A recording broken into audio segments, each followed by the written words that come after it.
Hello, hello, hello. Welcome to our Easy Allies Bethesda E3 2019 pre-show. Joining me on the panel, I've got Michael Huber, Main event.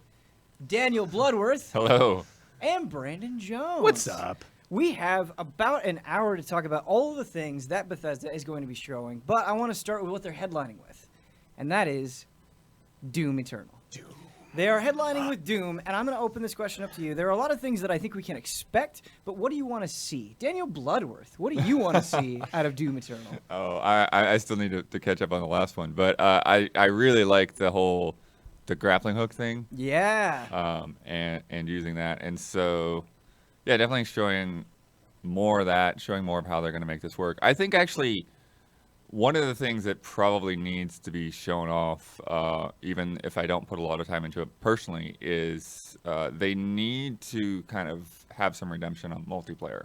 I think multiplayer was the one thing that people kind of came away from the last Doom. And was like, this isn't really, up to par for what we want out of this game. Well, in some ways, there's something about multiplayer that's already exciting. So they're going to have standard multiplayer modes in Doom Eternal, but they also have this new asymmetric mode called Invasion. Oh, Yes. right. Where other players are going to be able to come in and fight against you as demons. Which is so perfect because the one takeaway from Doom's multiplayer when it came out in 2016. 2016. Yeah. Doom 2016. Doom 2016 when in the multiplayer was being the monsters, being the demons. That was the most fun part of it. Right. So now taking that and putting it into single player, I think is a smart idea. I really want to see how it works. That's definitely what I want to see. It could be terrifying. Brandon, does something like Invasion sound appealing to you? Hell yeah. Yeah? Hell yeah. I think I would love to see this played because I think the tease that they did last year was kind of like was a great introduction where you're like, wait a minute, there's a profile name above that, one monster. And I think they did a good job of kind of setting up people's expectations, and if there's any other specific way that works, they can maybe go into detail for that. But like personally, I would love a presentation of somebody on stage trying to explain how it works and kind of showcase what's going on, and like other people from Bethesda just keep murdering him, and he's like, oh, all right, okay, wait, let me respawn, and okay, now when I'm going back, it's some other guy just comes running in. It's like, don't make a bit out of it. Like if it just naturally happened that way, that would be fun.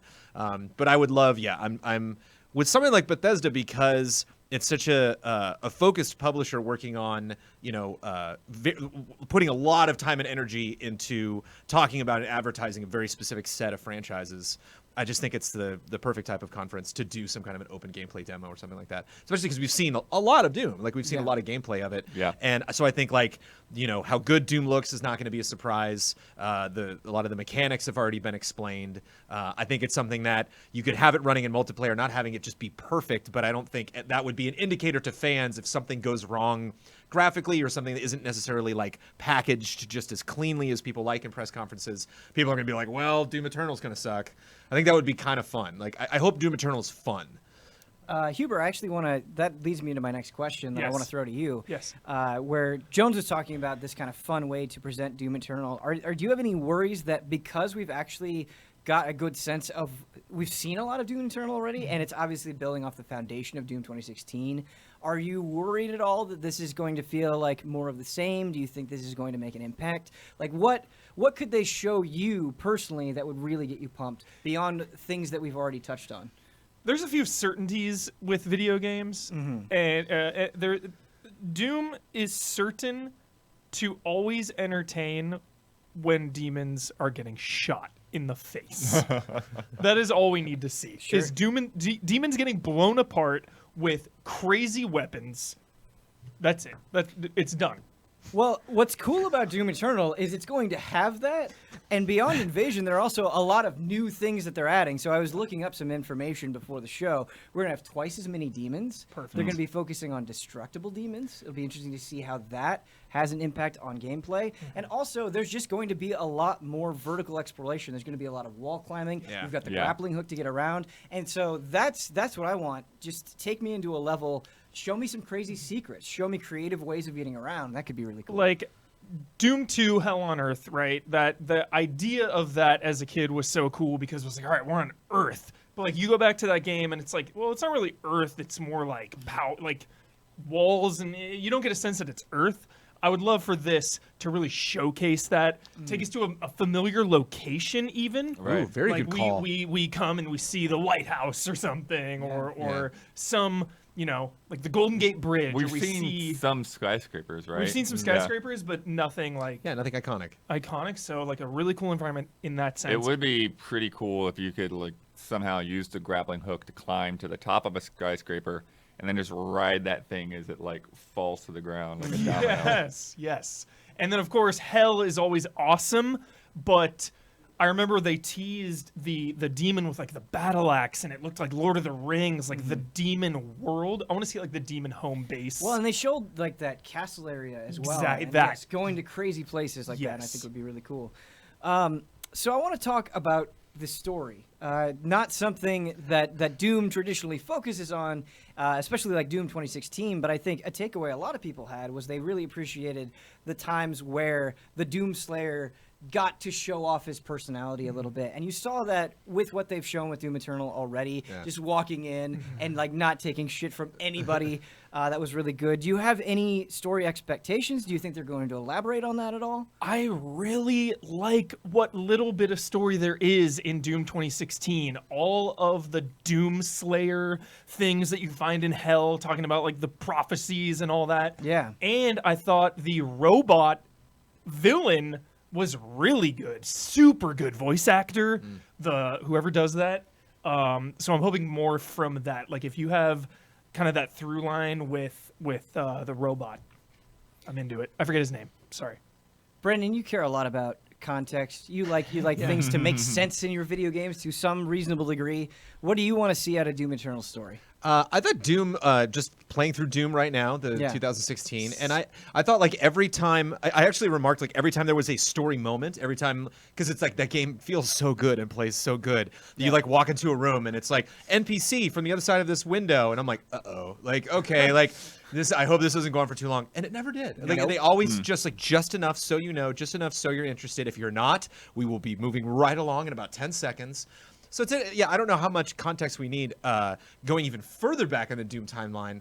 We were just talking about Doom 3 the other day, and like I loved. That was one of the first games I remember, like before BioShock, where like I was listening to people as I'm exploring this environment, and I don't need people in my ear, especially for this new version of Doom. Like, but because it is, I didn't even think about this until right now, Huber, that you said Hell on Earth. Like, it would be neat to see.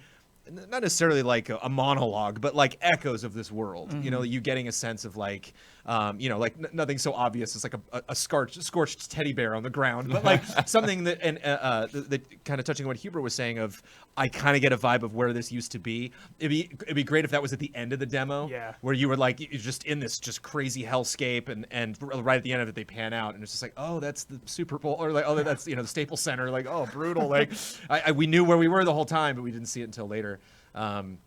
Because I don't think you have to go super heavy on the story to feel this kind of like despair and just like, oh, it sucks to be on Earth right now.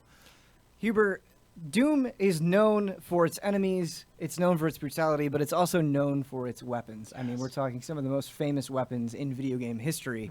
And something that I really like is just seeing that grappling hook. It immediately changes the flow of combat, it changes the flow of exploration, it adds something to that world. Do you expect we'll see any new weapons, and do you have any takes on, if we do see some, what direction they would go? Yeah, I would love to see some new weapons. I don't really know what they could do because they've touched all the bases, right? You got your pistols, your shotguns, your machine guns, your plasma rifles. Like maybe I think the BFG needs kind of a reboot. In what way? Like, the BFG is always cool because it's like, all right, you shoot it, everything dies. Awesome. But it still always feels like, all right, I don't want to use my ammo. I'm going to save it for a boss. Gotcha. Maybe make the BFG more practical, or like maybe it's on a cooldown, so now I can use it more. Right. Maybe tweaking the BFG to kind of bring it back. Have some kind of mechanic to where like you've got to get like a meter up. Yeah. Like not just a cooldown, but like you've actually got to warm that thing up. The more kills you get, it like drives the BFG or something. If you don't get enough quickly, then it starts to cool back down Perfect. again. Yeah. Yes, because then you're encouraged to just keep moving and fighting. And I want the BFG in Doom Eternal to just be like comically huge, like the size of a moon, and you have to like go to it and you shoot it, and it's just you feel the power, and it just like shoots you back into space or Yes. something. I don't know. I think that'd be funny. perfect. The grappling hook has been pretty straightforward, right? Like grapple onto enemies and then pull right to them, or have Well, them yeah. pull So towards the grappling hook, you can use it when you see it. There's an icon on your screen, so it's like, okay, I can grapple onto that thing.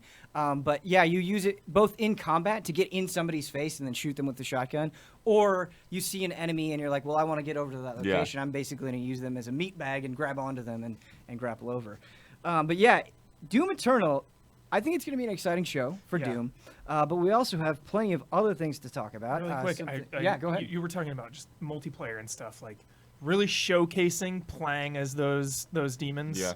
would sell a lot. You know, like point of view or perspective of being a cyber demon or a hell knight or something, and just showing how different it plays than first It'd be person cool shooting. if they had a demo set up and you're doing this asymmetric multiplayer, Yeah. and you keep getting invaded by different things, but when that invasion happens, it cuts from the Doomslayer's perspective yes. to what it looks like and how it's going How to it look on plays. your screen for each demon. That would be really neat. Yeah. But yeah, like I said, a lot of other things to talk about. I want to talk about another big Bethesda game that we already know about, being developed by Machine Games and Arcane, and that is Wolfenstein Youngblood, which is focusing primarily on this co-op aspect between BJ's daughters, Jess and Soph. What do we want out of co-op Wolfenstein? How do we want to feel? Brandon? I was surprised. I love, and I've talked this before. I'll talk about it more during our coverage. But like, we put promos together. I'm getting, doing research on what's going to be there, and it's the annual revisit the E3 trailers from last year time, like at the end of May. And I was really kind of surprised by the tone of Youngblood. I completely forgot how like. Just and of course it's a very in-your-face franchise, but like there definitely seems to be when the first two games like a weight to Blazkowicz's like journey. Like this guy's been through a lot. This is really tough. You begin Wolfenstein 2 in a wheelchair, like so you always kind of have to feel like how hard it is for him to even show up and try to do the things that he does. And it just seems like kind of almost like flipping it on its head with his two daughters, just like we don't care what people think of us. We're just going to run around and cause a lot of havoc. And so. I think that was kind of one of the big shockers for me, and I'm wondering how much, because we've only seen gameplay of this from trailers, so I'm wondering if they do a demo, how much of that is going to be to come across in the demo. How much of that are you gonna be able to like fist bump or something, or is it gonna be like interactions that you can do? I think there actually is a moment in one of the trailers where she thumbs up like an NPC, and so like I wonder if there's any of that kind of exuberant emote driven stuff that. Will maybe take like some of the more satisfying, just visceral moments from what we can expect from Wolfenstein, and being like it's it's a dramatic story. Certainly there are goals, like there's a mission to finish, but you don't need to take it as seriously as you have the last couple games. Yeah, that's commenting on the tone. I think is really important because something that I find so impressive about New Order and Wolfenstein 2, New Colossus is like especially Wolfenstein 2. That game gets so dark and so serious, and it really sells those scenes, but it also gets completely absurd, like especially towards the end there are moments that are just batshit insane, but it's able to handle both of those effectively, and I really like the personality we've seen in Jess and Soph so far. They really feel like they come from BJ, but they're still their own thing, which is really cool, and I like that. We've spent 2 games with him already, and I like that we're going to get kind of new characters in this world and spend a lot of time with them and see what it's like from their perspective, just growing up. We've spent the whole franchise with BJ. Right, exactly, So exactly. This is weird for this franchise. This character's been reinvented so many times. Right. So I like the vibe that these gals aren't going to replace him. They are very different from his typical personality. It's going to be a whole different vibe, regardless of which one you play as. Have they kind of illustrated like what's different between the two characters, personality-wise, or are they both? They both just seem like a couple of hotheads that just like quick to quip, and I wouldn't be surprised if like one is slightly more hot-headed than the other. Sure. But I imagine that here we'll definitely get A better sense. a very good sense of where they're both coming from and how they're similar and how they're different. So excited for this because obviously it's co-op, and we just had Wolfenstein 1 and 2 single player. Yeah. So it's cool that they're going in this direction. It feels almost like a Wolfenstein 2.5 in that sense. But the fact that Arcane is attached to it makes me think that it's going to be more in line with like stealth and multiple ways to get through areas. I imagine coming to like a checkpoint and it's co-op and you both kind of can do like a bunch of different things to get through. But I imagine there will be obviously moments where it's just all guns blazing. Right. So how do you think they balance. could, let's say they're focusing on stealth. How do you think they could effectively handle stealth in a co-op game in a way that would be satisfying to you and Brad? True. Yeah. Maybe you need to like get something from two different areas, so you have to split up, or maybe there's somebody that's like the lookout. Like I remember Sniper Elite had some cool stealth mechanics where it's like, all right, someone has You to have snipe. to rely on each other. Exactly. Yeah. Or like even like Wolfenstein gets crazy. So like, what if one of the characters is like mortally wounded and they're tons of that. hobbling, Yeah, and the yeah, other yeah. one is in control? And I'd love to see an aggro tug of war because there's a lot of like really big things that you have to deal with in a lot of Bethesda games. But like from I played Wolfenstein 1, played about half of Wolfenstein 2, and there's a lot of enemies that are thrown at you that like either just have a ridiculous amount of health or like you're not even in a position right now to even fight this. You got to kind of like creatively get around it. And it'd be interesting if like both people had an objective, but it could only really focus on one character at once, and so you like look over and see it walking toward you, and it's like I'm hacking this thing. Can you get this off of me? And like you actively have to like kind of piss it off and steer it back toward you. Army of Two vibes. dude, what if one player like has to go in magic disguise words. and like infiltrate a place, and the other player has to kind of like secure the perimeter or the escape route? Oh, there's so many possibilities. Something in co-op games like this, Blood, that sometimes gets on my nerves is it seems like sometimes they force the co-op aspect a little bit too hard. It gets annoying when you're with a friend and it's like, okay, I guess he has to be with me to open like every single door or carry this thing. And sometimes they can just lean into it so hard where it's just a lot of like tedious stuff like that. Or it's like, okay, get over here. I'm going to boost you. That can get old really quick. And so what would you want to see in Youngblood specifically that would be exciting to play with another person? I mean, I think being able to boost people up to other levels that they can't get to is good as long as it's not always like forced, you know, to where like, oh, we can't get through here unless you go that way. And that's, I think the biggest thing that like piques my curiosity with this game is the involvement of Arcane, you know, and the way that they've designed levels and game mechanics in Dishonored and Prey, and, you know, how different is this game going to be from a design standpoint, you know, and it's, to me, it's less about let's figure out how to get people to go through this linear stage and split them up, and more about how can we get people to play with their food, kind of thing. You know, like give them options. Give people a lot of different options. For sure. Question to all of you. Yeah. So something that really stands out to me in New Order and New Colossus is just you have scenes where they really sell the Nazis that you're fighting against and just how utterly despicable they are. Like just terrible and really kind of just like, oh, I can't believe that is happening scenes. But this is another game in that same world. How do you think they can, I guess, present that menace again? And sometimes I think when you're playing with a friend, there's just kind of that natural, like it just feels lighter by default because you're talking with somebody over voice chat. Yeah. And so I guess how do you keep that? How do you make them invested in what they're fighting against? It'd be fun to play with perspective. Like if there's one cutscene that we're both watching from two different perspectives, it'd be fun to play with that. So if like there's some big like metal menace or some big ugly like boss that you have to fight, if it gets really intentionally close to just one player, or if like a player's removed or like they play with your perspective and then you finish that mission like, oh, it's pretty fun. It's like if you get a chance, you should play that from my perspective because that looked pretty cool. Like from where I was standing. That is cool, Jones. Or just moments in where they let one I'm thinking of Gears a lot too because Gears always did co-op so well.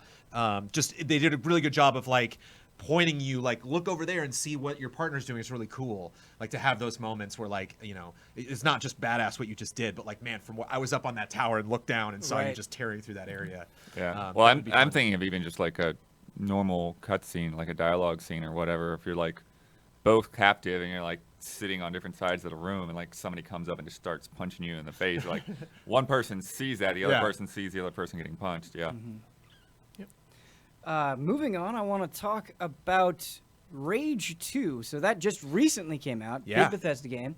What do you think they could show here that would be interesting and add a lot to a game we already know about? Some like open world events or whatever. What kind of events? Give me more than that. Like some monsters come and invade the map or something along those lines. You don't or- sound too excited about that. Yeah, you're not though. getting me Would that excited. do it No. for you? Try again. like Rage 2's cool. I like it. But Giant sandworms. yeah, like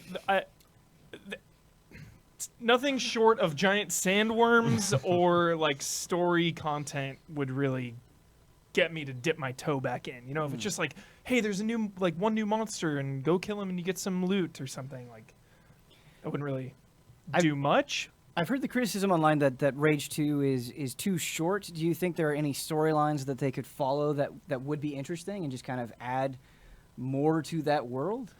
Yeah, some of the factions are pretty cool. Like maybe if we get to play as someone, but that wouldn't make sense because we have the powers in the suit. I was gonna say you could play as someone from like the Immortal Shrouded or like another group or something, but maybe go undercover into one of them. I don't know. Do you think we'll see a substantial amount of Rage 2 at this show? No, I think they're gonna No, get in, yeah. get out. I think they're gonna show like an event because I'm pretty sure they already tease out the Yeah, they do world have is a kind of an roadmap, evolving yeah. thing. So I expect to see some new events, and that's about it. Cool. I got all sorts of weird ideas. Give me them. I would love. I've liked your ideas so I far. haven't finished Rage 2, but I would love some just defense. I'd love if because the map's built, it's done. You know, like it'd be fun if I could go back to some of the bigger areas and actually like set up turrets, actually like build it up. You know, Yeah. because that was like. And one of my major griefs about like most open world games is just like where do I live? Like, am I just this weird floating nomad? And you know, like it would be nice to settle somewhere. And you know, even like the towns, like I never really felt like cozy when I went back to them. I was just like, I need to buy stuff and sell stuff right. I'm out. So it'd be neat if they like kind of like No Man's Sky, you know, like added a little bit later on. Like you kind of have a settlement now, or they're like, you know, you have to be careful. There's like a night and day thing or something where it'll get attacked. And like Huber was saying, it'd be interesting if you like dive a little deeper. You nailed that in your review where you were like, the Shrouded seem cool. Yeah. You know, and like, Right. and so I definitely like my ears perked up whenever they would mention that, or I'd find some recording and be like, oh, like they're doing some weird, mysterious stuff. And then it just kind of never like amounts to anything. So was that just bad writing, or is that like maybe Yeah. we'll get into that later with DLC? Mutant Bash TV also felt kind of undercooked. So expanding that, giving me just a straight up horde mode, survive forever, go for a high score with leaderboards, like that is something I could actually get invested to, which I'm not usually into, but the combat is so freaking fun in Rage 2. If you give me a reason to score combos, get a bunch of kills, Yeah. and that goes to leaderboards Yeah. to get some like weapon skins or I don't know, something. Just going through the story, that Mutant Bash TV, they have that huge cutscene, and I remember finishing it and going like, that was it, huh? Yeah. And I felt the same way about the race Yeah. as well that you Yeah. do in the story. Yeah. I think it is a game ripe for expansion. And Yeah. you were talking about getting your own settlement, and that was another disappointment for me with Rage 2. It's just how flat the towns Yeah. felt. I think there's room for development there. But let's talk about a game that needs a lot of development. Oh boy. And that is Fallout 76. Blood, I'm going to throw this question to you. Before I guess we get talking about any updates or anything, how do they address Fallout 76 at this show? Do they address it in any sort of special way? The thing is, I think they sound like they are going to address it in some way or another. What do you expect? I mean, I expect them to show something that's like a big turner. Like they've really got to do something to get people to come back, and I think that's the trick is like how do you convince people that all the junk that they've had to deal with has actually been fixed in some way. So where do you think we're at in terms of Fallout 76 perception? If you had to guess, are we at something where it's like, hey, we're going to give you a bunch of free things for coming back, like kind of make some sort of care package thing? Do we need to see substantial overhauls to the game and how it progresses? Do we need to see really exciting end-game content? Like what do you think Fallout 76 needs? What would get you the most excited? Me? Anybody? A Realm Reborn. Oh, that's what you want. That level for of sure. rework. Fallout Just 76 or Realm Reborn. scorching it to the earth and Wow. starting over. Honestly. A wasteland reborn. Yeah, and you give anyone who had played like something really substantial, like something meaningful, something big. Yeah, For the 'cause- people that were there to begin with, you say, all right, here's some good content that nobody else can get unless they were already playing, Yeah. whatever that is. Yeah, because the game does have its pocket of defenders. Like there are people that are saying that like a lot of things have been patched up and stuff since then, but Right. it's one of those things like where you said it's like people have been burned, they don't want to go back, and I think that's the thing with Final Fantasy 14. It's the same kind of thing. It's like you really got to show like a night and day difference to get people to come back. Well, that's the problem. Is that game looked okay? You know, it was weird seeing the NPCs not in those environments, but like, and we were curious about like what is this game going to be like. But a lot of the issues that you faced when you were reviewing it, Ben, like I don't think you could tell that from their advertising before that game launched. So if they say they fixed it and they show us gameplay that's very similar to what we saw before, the game launched, it's like, all right, again, we're in the same position. I guess I just have to trust you, Bethesda, that this is going to work out. I see 76. I thought it would be, of course we all did, much more prominent. Something we'd be talking about much more than we are right now. Whereas now I think it's kind of slipped back next to like Elder Scrolls Legends, like, back in the theater, like Elder Scrolls Legends, like, oh, hey, what's up, 76? Where it's just going to get kind of like this side lip service where I don't even know if somebody's going to come out on stage and talk about it. It might just get a trailer where it's just like, hey, and then here's fun stuff coming to 76. Anyway, moving on. Like, I think they're going to brush right past it. If they don't, that'd be great. I would be very surprised. There have been some rumblings about it connecting closer to the regular Fallout games, right? To the previous Fallout games. In what way? I have not heard these rumblings. Bud's hearing a lot of stuff. Yeah. I mean, I think that's the thing is we don't know in what way. I think it's just been like it's kind of a tease. So that's the thing, though, that's kind of hard for me to wrap my head around. And you were saying, like, a lot of the problems that I saw were, like, you wouldn't get that sense. But a big thing that I walked away from the review from is, okay, this is a broken game. It just does not function, which is a huge problem. But even if it did, I don't think it would be that remarkable. I just don't think what you're doing, I don't think the world, I don't think the structure of the quest, I don't think the combat, I don't think there's any one element that is especially strong. And you talk about it tying into other Fallout games, and it's like, now that I've explored that world, it's like it really needs characters. It needs pockets of life and things that you can interact with in a much more meaningful way than you do right now. And so, I'd have to see, I guess, a pretty substantial transformation. Because I would imagine that they would have had their 2019 plans figured out last year when they announced, when they really showed us all 76. I think those plans like slowed down a little bit because they spent so much time, trying to fix it. So I wonder if like what we're going to see today is like they had this before this game tanked. They already knew this weird story thing was going to happen. And again, not to be a broken record, but I just think they're gonna talk about 76 like nothing. Like that elephant's not standing behind you the whole time.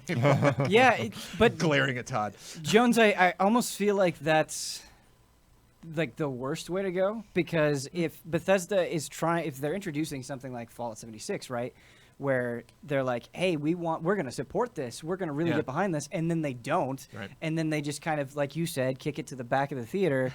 Then when Elder Scrolls 6 rolls around, when Starfield rolls around, when these games were like, we want you to play this for 10 years, like, you're not earning my confidence. Nope. Like, that starts today. Yeah. If and I don't know, especially if they're going to continue with these games as services, if they want me to stay interested, I think they need to show some good faith, for sure.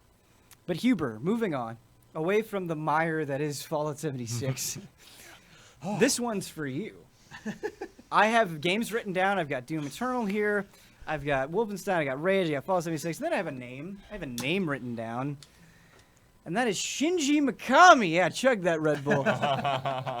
Shinji Mikami, he has been rehearsing to appear on the E3 stage. Yes. That's going to be in just a little bit. This is my favorite video game director of all time. Mm-hmm. This is big news. Shinji Mikami does not simply show up to press conferences unless it's something big. What could be the biggest thing that he could possibly get out there and announce? I mean, a new survival horror IP from him would probably be the biggest,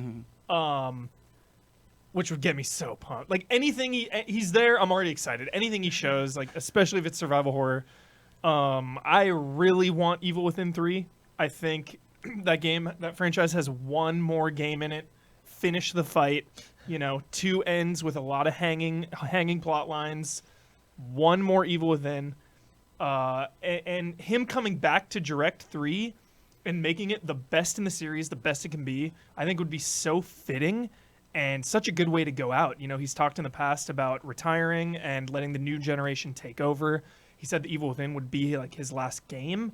The Evil Within is phenomenal. I'm obsessed with it, but I think he can do better, and I want him to go out on the highest note possible, and I think Evil Within 3 could be that. I want to stick on this though. Yeah. You are probably the biggest Evil Within fan in the world.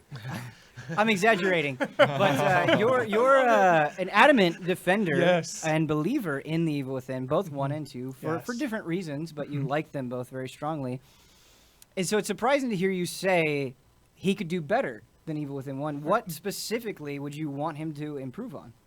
I think 1 was just technically not the best. You know, there were okay. like just everything about Evil Within 1 to me is just a little rough, like technically, visually. When you say technical roughness, are we talking about just the way environments and characters look? Do we talk about frame rate? Are we talking Yeah. about animation? just the way What are we talking about here? everything, all the elements come together, Sure. gameplay, everything. You know, it's just a little rough. Whereas I think 2 is so smooth. 2 plays so smoothly because they got the groundwork in 1, and then you know you go on to a sequel and like so much is already put in place. I'm not saying 2 is better than 1 or any of that. I'm just Yeah. saying 2 feels so great to just play, and I think that all that stuff is done and taken care of. Concepts, everything, characters. I think the third one could just be it. Huber, I think both Evil Within 1 and 2, but especially Evil Within 1, something that I immediately jump to when I think about that game is how different all of its sections are. Yes. You've got something like the village, and then you've got the city, and you have all of these different components that feel very different from one another. Yeah. Is that something that you want to see return in the Evil Within 3? Do you want to kind of have that sensation of jumping around all over the place? Absolutely, because 2 was a little more straightforward in that sense, which I liked, but I like how varied 1 was.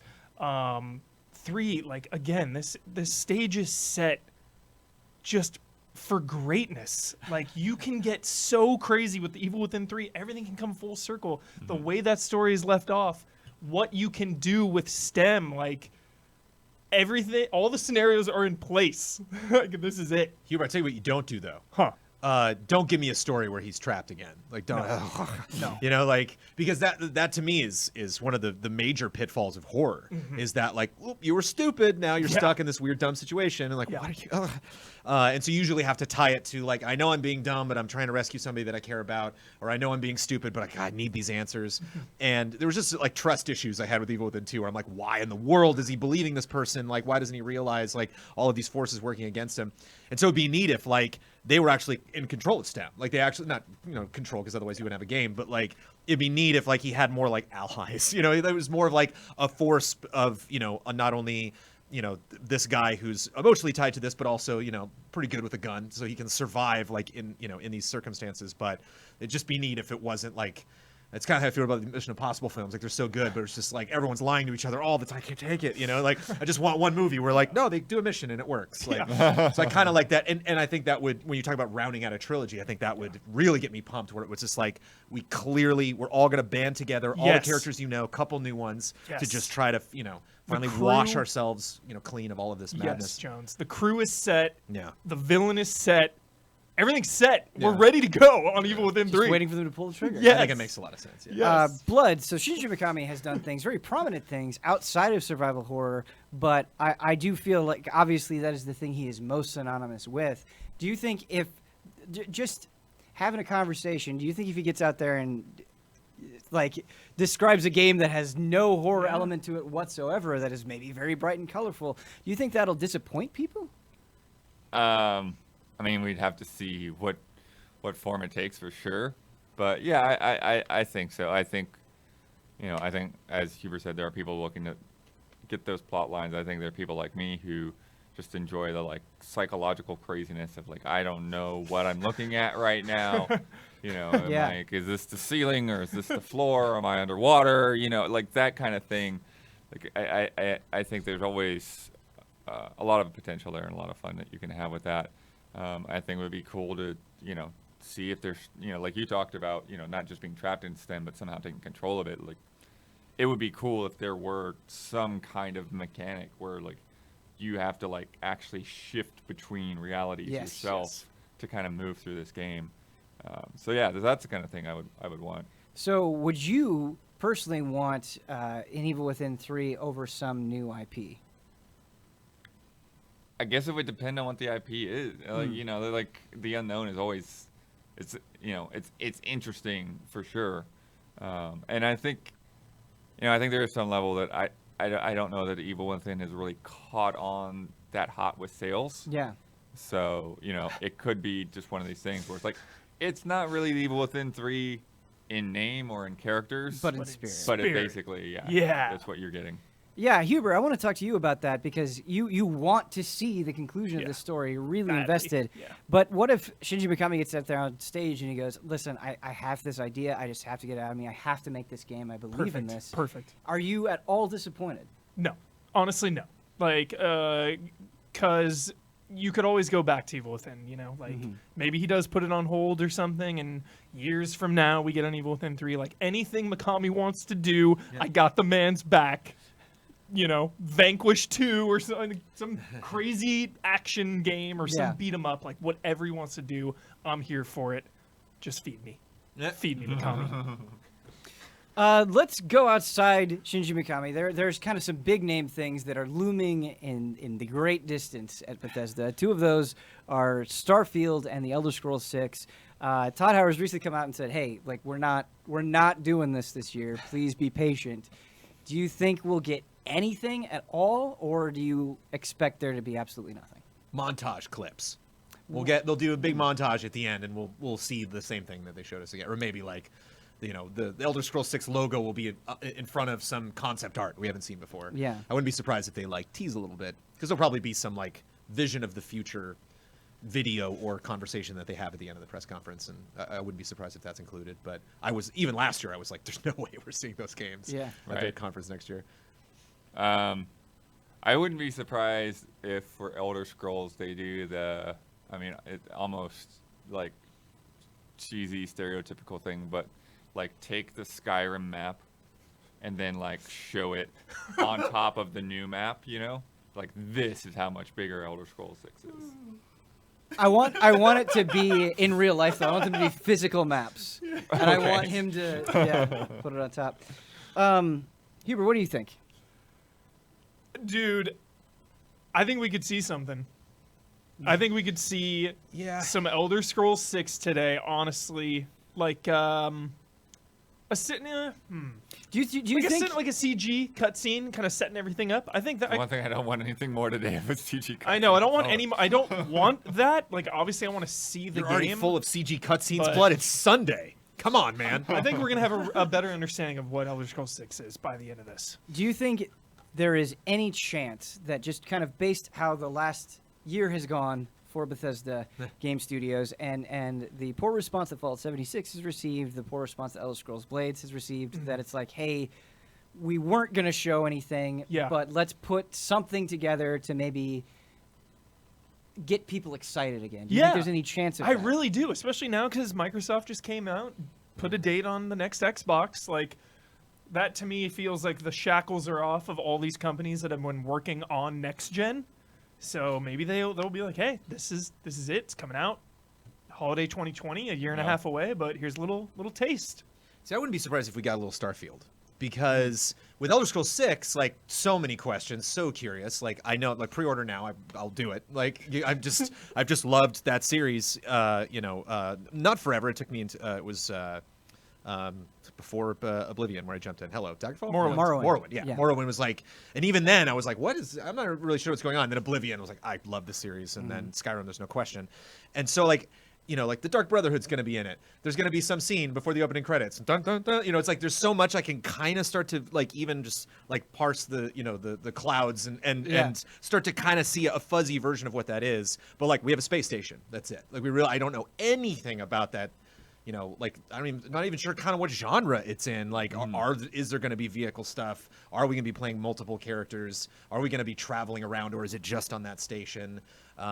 So it'd be interesting if we got like a little more information, even if it's just a speech, even if it's just somebody being like, oh, and there's other projects that are coming. We're excited to bring you Elder Scrolls 6. We're excited to bring you, you know, fill in the blank, you know, some other gameplay information about Starfield, but obviously we'll have more to talk about in the future. So you're saying because we can't piece things together as much with Starfield as we could with Elder Scrolls 6 because of this huge history that we have in the series, that you can actually get a bigger payoff with Starfield with less. Yeah, just something, just a little tease, Sure. to let us know. Bethesda has also kind of been at the forefront of bringing their series to mobile. They were very successful with Fallout Shelter. Elder Scrolls Blades just recently came out. Do you think we'll see anything else along those lines? Do you think we'll see a new mobile game, either like another Fallout mobile game or something? What if it's Evil Within mobile? What would Evil Within mobile look like? Like I could see it. Being the keeper and like like killing things. That's it. That's the motion you're gonna make when you're playing. Yeah. Die. Yeah. Well, I just played Call of Duty mobile this morning, so I'm thinking that, you know, maybe if they did a Doom mobile, I think that is the kind of thing. Or if They've done Doom RPG on mobile, and that was really cool. That's right. That was a Right. long time ago, but yeah. But I'm saying something that has like the strengths of what you would want out of Doom. Jones, as the mobile connoisseur, what do you want to see? Mobile from that team, boy, I don't know. And that's the thing about all their mobile offerings is they were like, I guess I could maybe kind of piece together that would be an interesting way to do Elder Scrolls, but Elder Scrolls Mobile is not something that I had expected. Fallout Shelter, which I played a bunch of. I really like that game. Like, not something that I expected. Evil Within, I guess you could be like the person on the outside of STEM, like helping someone go through, kind of like Observation or Resistance. What's that other game where you're watching the gal trying to escape? It's like just her, and you're like actually controlling things in the environment and switching between camera angles and stuff. Something like Resistance, I can't remember. But I think that's right. What? Sorry. I think that's right. Oh, okay. Nope, Republique. Republic. That's There we go. Yeah, something like that. But that's boy, I wish I was prepared for that, Ben, because it's a really good question. Because that is like, and it's a bummer to hear. I actually have Blades on my phone, and I played it for like 30 seconds. I haven't really dived into it, but I love the shadow drops. I think. Even though those games are hit or miss for people, I'm sure there's some Fallout fans that are like, no, thank you. Like, huge Fallout fans are just like, Shelter does not appeal to me. I think they've given it the right amount of lip service in their conferences. I think it's smart to just give access people to it right away. Yeah, yes, that's been a big part of it. So I hope whatever it is, they handle it the way they've handled it in the past by being like, interest you, it's there. It doesn't interest you, we'll stop talking about it in 60 seconds. Don't worry. Actually, interesting tidbit that you may or may not know. There is a Fallout Shelter sequel, but it is only announced for China, and then Pete Hines got on Twitter and clarified he's like, hey, this is being developed in China for China. So it seemed like, hey, don't expect this. But who knows? Maybe that could change in the future. I want to see how well prepared the streaming room is. We've got Bradley Ellis and Don Casanova in the room, and I want to know, what do you guys expect out of Bethesda E3 2019? Doom. Hey! Shinji Mikami. Yeah, but what about Doom Eternal? Oh, man, I want to see... I heard Hubert talking about this earlier. I want to see some new weapons, baby. They teased, like, a sword a really long time ago. I want to see the Doomslayer just chop some demon in half. Yeah. Same theory, no surprises. Doom, and more Doom. Looking forward to seeing the grappling things, swinging, Tarzan style. I'm excited about Doom. I was playing 2016 this morning. It's still surprising me every single time I go back to that game how good it is. Yeah. Don Casanova, are we going to see Todd Howard during this show? I hope so. I've got a big bet riding Ha. on What's your big bet? it. That he's going to be apologizing. So let's say he does apologize. How do you expect that to go? Walk me through what Todd Howard's thinking right now. Well, I think he's going to apologize, but not in the way that we all maybe feel he would. It's going to be more something like, I'm sorry, but this is so amazing. You know, sort of like a reverse apology in that way. So it may not even have to do with 76. It may be something else. But we'll hear the words "I'm sorry." No, I think come he out of won't his even mouth. say anything. He'll just like hold up a sign. I don't think he can bring himself to say that phrase. Do you think he'll throw the phrase, I heard on the internet that our game had some problems? Yes, he will say something cheeky like that. I'll take the no. I'll go under on that one. Oh. I'll go the under. I'll say no. I like it. Fallout 76 mobile. I said it. Oh boy. I mean, it Oh, can't even boy. work on other like how is it going to work on mobile? A few things that we haven't talked about. One of the things that you actually mentioned, Elder Scrolls Legends, and then there's also Elder Scrolls Online. Oh, yeah. It's always hard just because like we're not keeping up on those things, Right. so it's hard yeah, to talk about. There's also Quick ESO Champions. just got an expansion. Yes, ESO just got an expansion. They love featuring that stuff. They have for the last couple of years. Do we expect kind of a similar tone and presentation to what we've seen in the past? And the same thing's gonna happen that happens every year, Ben. We're gonna see it, and we're gonna look at each other and be like, "Oh, I wish I played Elder Scrolls Online." Yeah. Like every time they show Elder Scrolls Online, I'm like, I want to play that. Really want to play that because it just looks better every year. And they come out and they're so pumped on it, so passionate. I feel that way. It's so hard though because I feel that way with so many different things. See ESO, it's like Yeah. I want to play ESO. I see Warframe, I want to play Warframe. See 5, I see 14, I want to play that. Totally. One thing we haven't really gotten into is Bethesda surprisingly brought Doom and Wolfenstein to Switch. Yes, So I'm curious. and they're bringing Doom Eternal to Switch. Yeah. So I'm, Dishonored 2 on Switch. I'm curious what Yeah. else they might want to bring there. Well, not just Switch. Another thing that we can talk about is they're bringing games, Doom Eternal being one of them, to Google Stadia. Do we expect them, Brandon? Do we expect any mention of the Switch or Stadia during this presentation? Maybe not verbally, but like it'd be fun to see, some logos in there. I don't know. Yeah, it's tricky if that's something that like Bethesda, is trying to. It's interesting you said Stadia and Switch because it's the least powerful console and the most powerful console that Doom Eternal will be on. Yeah. I don't know if they're in a position to talk about anything, any specific details would be different about those versions. I think. I don't know if platform is something they've ever really focused on. This is our 4th or 5th Bethesda conference since they've been doing them at E3. 4th, maybe? I think say 4th. Anyway. I think fourth sounds But right. I don't remember them specifically calling out consoles. Like they really just seem focused on their franchises, on the company itself. I don't think a lot of to make a point or to try to sell it to their audience, you really should be playing it on this system. I think they want to try to avoid that. And I think this, going off of that too, like the Switch versions haven't really been a highlight of a press conferences. They've usually been talked about after the fact. Sure.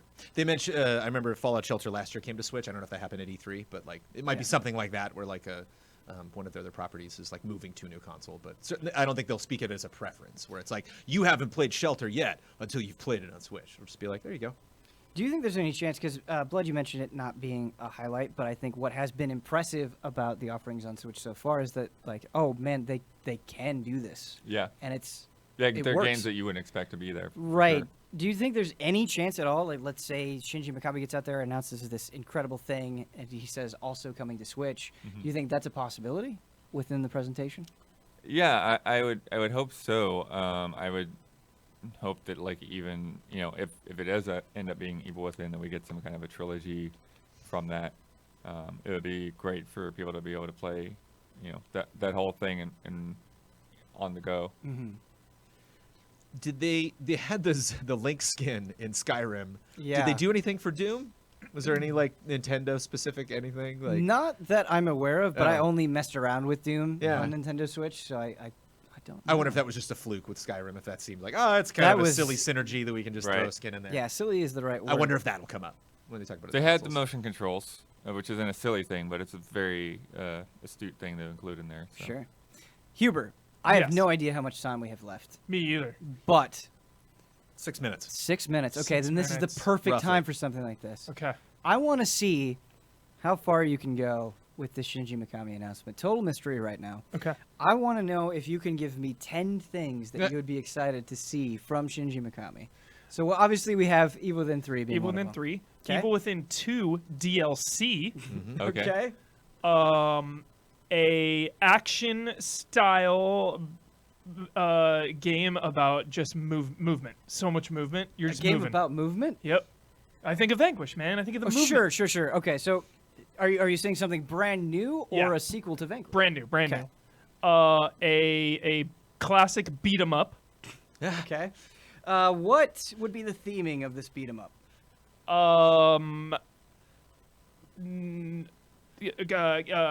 No two kills are ever the same.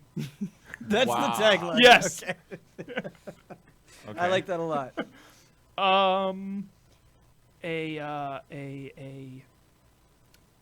multiplayer game, Multiplayer game. Are we talking shooter? Are we talking action? What are we talking? like action multiplayer, and horror, like kind of like Dead by Daylight, or Okay.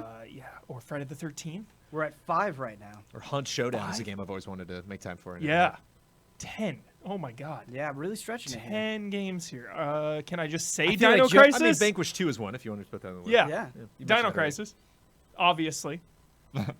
Question though: would he even be allowed to make Resident Evil right now if he's working for Bethesda? Well, no. Like No. exactly. So Resident Evil is like But off he's the not- table. Is he working for Bethesda? or is he Hubert- just- Well, Tango GameWorks, are they owned by Bethesda? The beauty of this list is I'm not bounding it by logic. So Right. if you Yeah. want He to can't say make that, Resident Okay. Evil, but he can do Biohazard. It's a weird, it's a Biohazard weird relationship. 8. Biohazard 8. Okay. Biohazard 8. Dino Crisis. Okay. That's why people tune in, Blood, for that laser sharp Is analysis. it just called Dino Crisis? Or is it called Dino Crisis 4? It's actually Biohazard Cross Dino Crisis. What? Is it Biohazard 8? Yes. You're mixing Cross them. Dino Crisis. All right. Well, you They're know what's all funny in the about that same. is you actually eliminated a slot for yourself. Is what you did. Yep. So you All in need the 3 same more. universe. Okay. 3 more? Yeah. Dude, an FPS. Shinji Mikami FPS. I'm gonna need more than you just saying a genre though. You Okay. gotta give me a concept. First person shooter where you're killing iconic horror villains. Okay. Just a straight up haunted house game. Okay. Straight up haunted house. It's called Straight Up Haunted House. It's called Okay. Straight Up Haunted House. I will accept it. And One more. a game where an alien game. Oh, Alien game. Xenomorphs. There we go. From Mikami. Yeah. All right, I'm gonna read these back to you in order. First, we have the Evil Within 3. Number 2, Evil Within 2 DLC. Number 3 might be my favorite one. I just wrote down Movement, a brand new action game that is not Vanquish, but has movement like Vanquish. Number 4 is a beat 'em up where no 2 kills are the same. Very hard to do to beat 'em up. Ambitious. Number 5, we have a Dead by Daylight style horror multiplayer game. Number 6, we have Vanquish 2. After Movement, we did concede to Vanquish 2 eventually.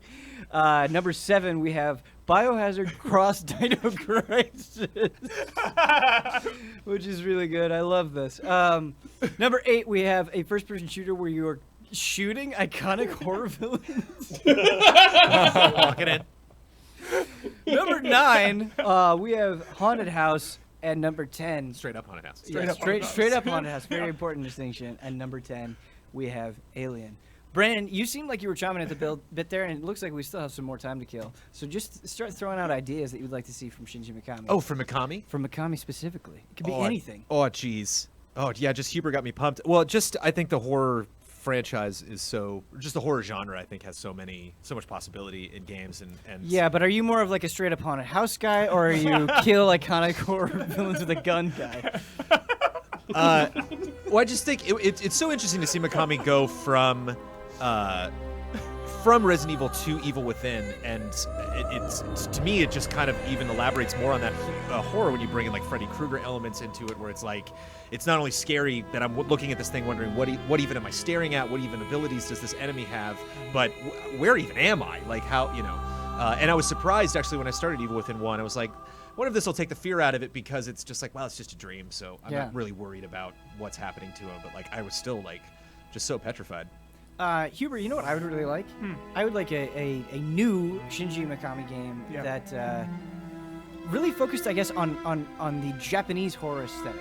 Totally. Something like a Fatal Frame Going vibes. to like an abandoned small village in Japan, I think could be really cool. I could just see him crushing them Definitely. completely. 100%. And not enough of that out there in the world. No, you're Yeah. so right. Yeah.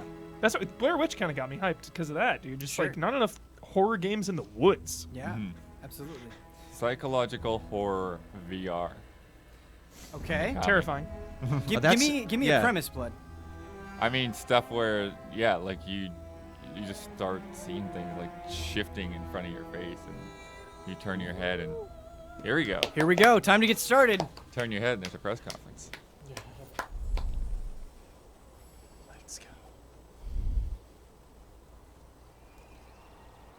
There's birds.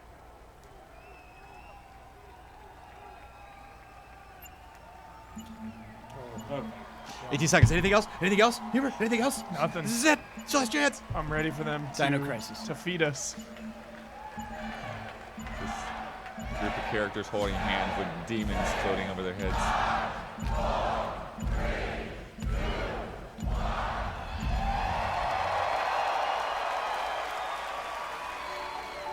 We know we're there. Classic Bethesda intro. Yep.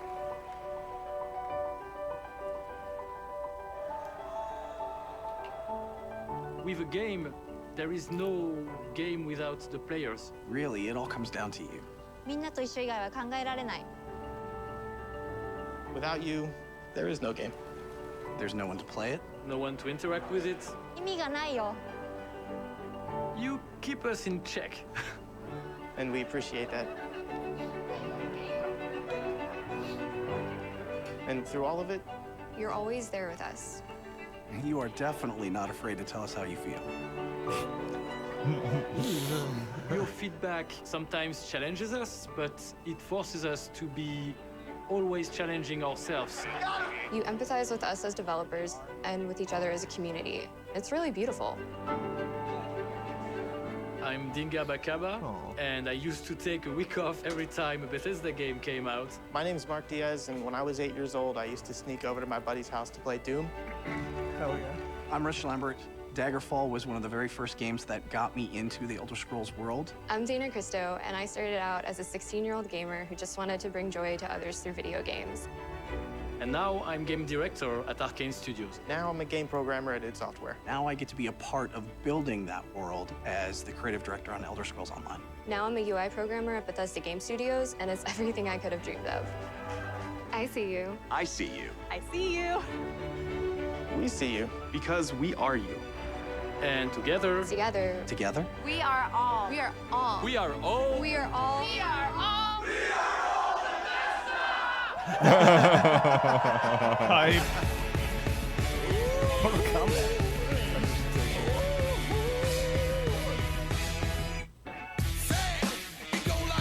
I saw some bad shit. Yeah, I Yeah. saw him. I saw him there.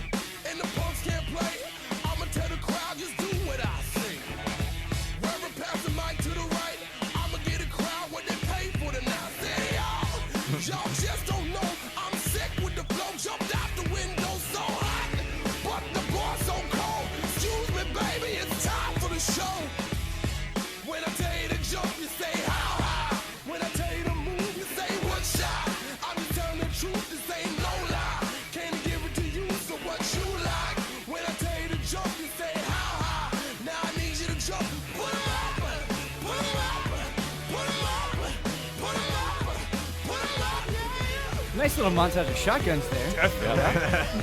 They know.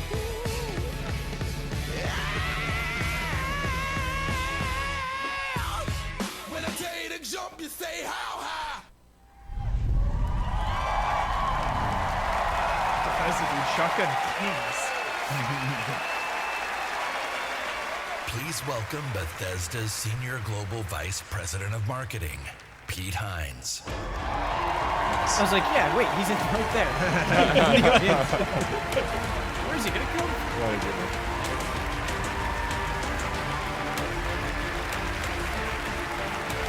I like that stage. Thank you. Thank you very much. How are you? Feel good? Awesome. Thank you guys for being here. Thank everyone watching around the world to tuning in to watch our 5th annual E3 showcase. 5th. This is a night dedicated to those who love games, who love the incredible entertainment that games provide. This past year, you fought demons on Mars and Nazis in America. You were assassins in the Empire, adventurers in Tamriel, and survivors. That online crew showing That online Survivors in the crew is Wasteland. representing. And you've embarked on these amazing adventures on PC, console, VR, mobile, or wherever and however you choose to play. And that's the key. You take the worlds that we create and you make them yours. VR2. You share your experiences with other players, with friends, and with family. With our games, you've built large global communities that truly matter. This year, we want to give special recognition to the extraordinary Bethesda community. As you saw in our opening video, you mean everything to us. I've almost been at this company for 20 years. And when I first started,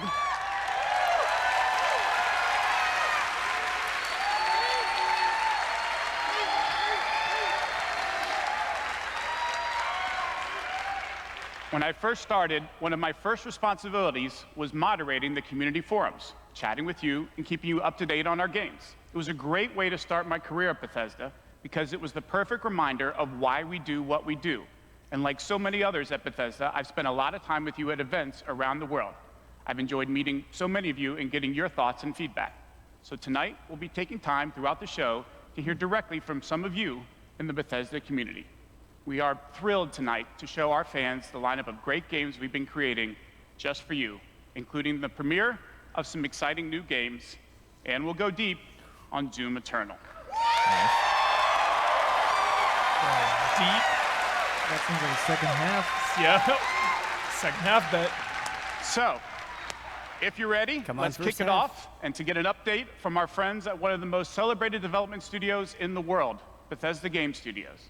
Please welcome studio head and my good friend, Todd Howard. Here he comes. Here we go. Here we go. Moment of truth. Yep. Anticipating an apology is such a weird thing. It's so weird, man. Thank you. Thank you. Great to see everybody. We have had an incredibly exciting year at Bethesda Game Studios. I'll say. Given some of that excitement, impressed you're still here. Cheeky. So cheeky. There it is. Actually, over the last year, we've had over 60 million players in our games, our most ever. And it's all of you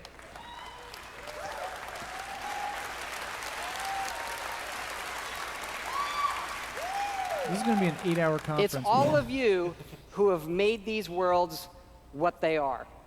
Take Fallout 76. Take it, please.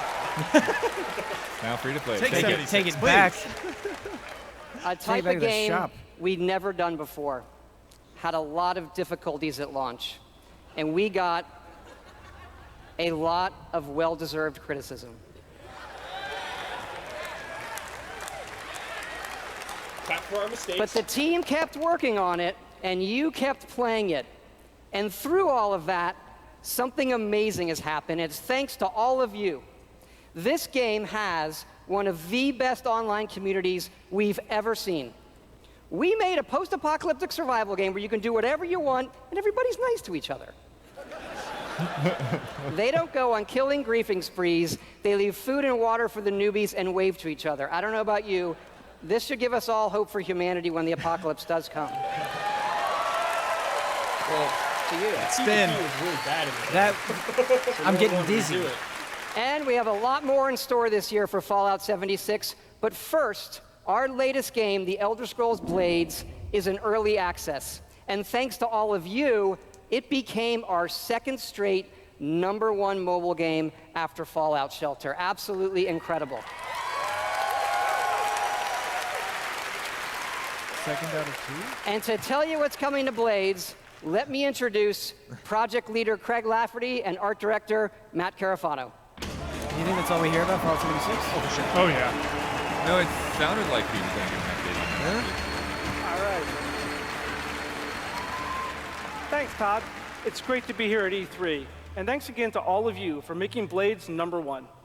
As someone who's worked on the Elder Scrolls for 20 years, it's been incredible to bring this world to your phones in an all-new way.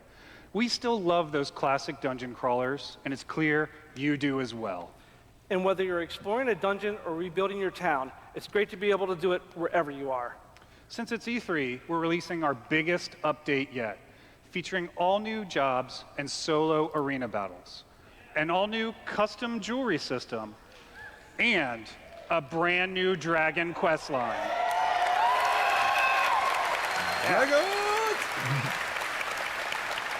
It has even more, but best of all, it's coming out tonight. Boom! It was Shadow Drop Dragon Quest. So, download free tonight and give it a try. And we're also hard at work on our arena mode for this fall that'll feature PvP, your own guilds, and visiting your friends' towns. But most exciting this year, we're also bringing Blades to an all-new platform, Switchblades. Switchblades. Very cool. Honestly, I remember last year I got to play this, and it's fun for what it is. I had a good time with it. On Switch It's or on just phone? the On phones. monetization stuff that kind Yeah. of Motion control.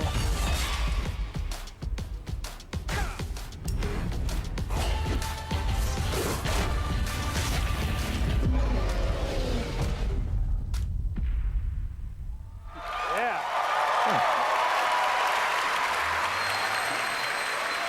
Thank you. Yes, Blades is coming this fall to the Nintendo Switch, and yes, it's still free. oh my god. Blades is the perfect fit for the Switch. You can play on the go, on your TV, and with motion controls. But best of all, it's cross-play and cross-progression with the mobile version. So you can Although I wonder start if tonight Shelter on loses too, I would mobile, assume. and all your progress will carry over. And it's playable here at E3 in our booth and Nintendo's. Yeah.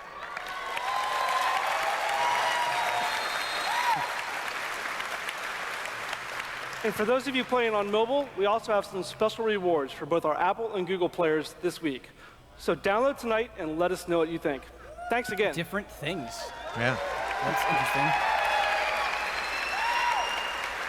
Now, let me introduce Jeff and Tom to tell you what's coming to Fallout 76. Oh,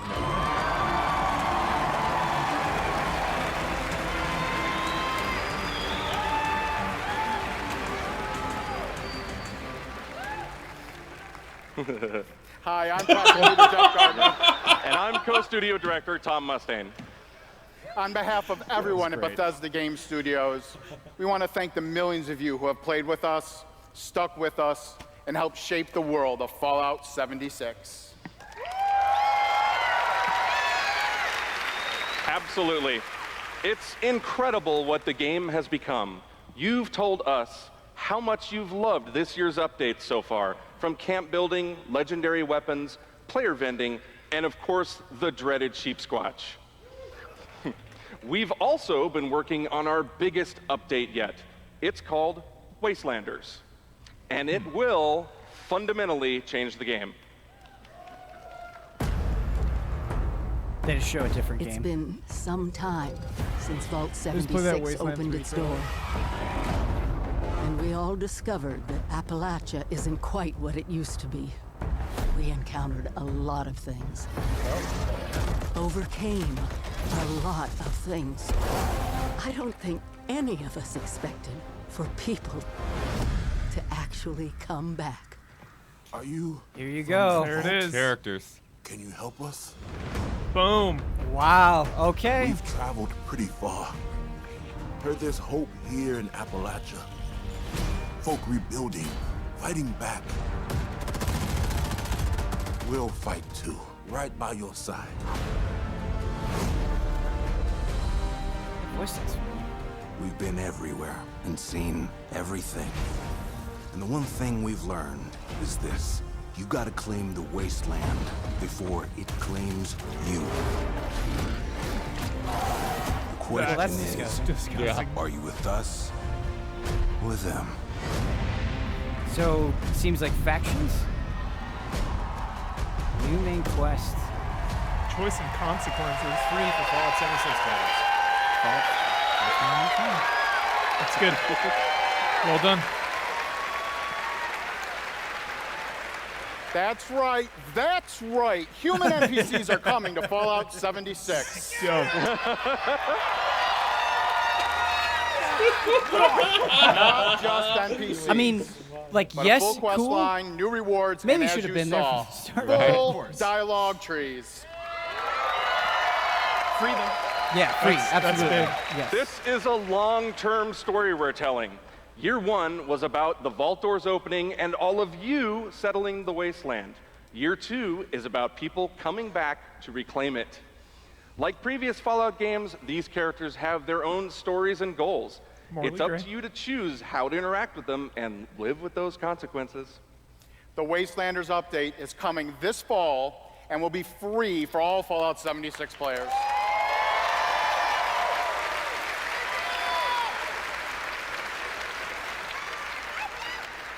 And in the spirit of free, we're doing something special just for E3. Fallout 76 is going to have a free trial for everyone starting tomorrow. That's right. It's the perfect time to see what Fallout 76 and its growing community have become.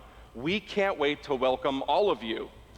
And because so many of you are going to be joining us, we thought we'd also give you a sneak peek this week at an all-new game mode. Check it out.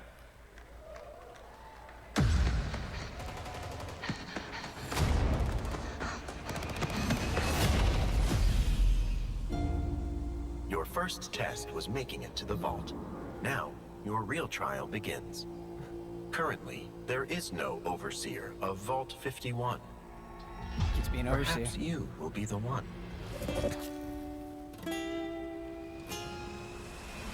We are in serious need of leadership, so I have devised a unique process of elimination. A battle to the death is the only sure way Battle to Royale. This should prove You did it. interesting. Oh my god. It was all Battle Royale. Oh my goodness.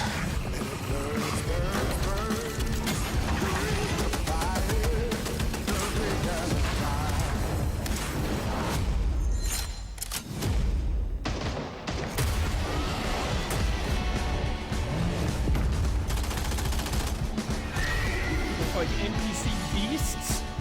Yeah. So cool. Stealth, building. Oh, drop it in. You can drop in nukes. Nukes. There's so much going on.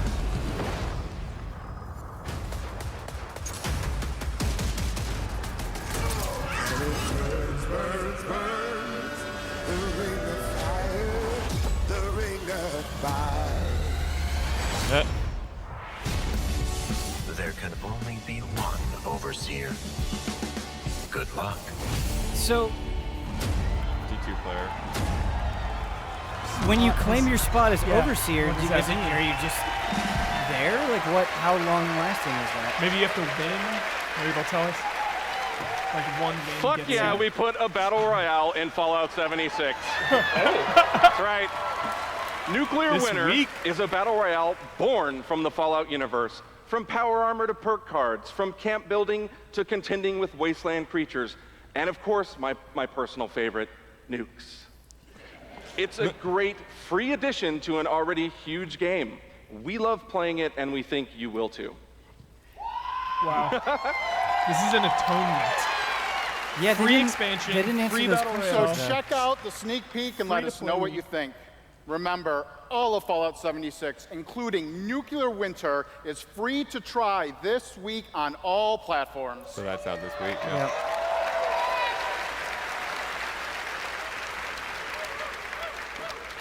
So jump in tomorrow. We can't wait to see you. Thanks again.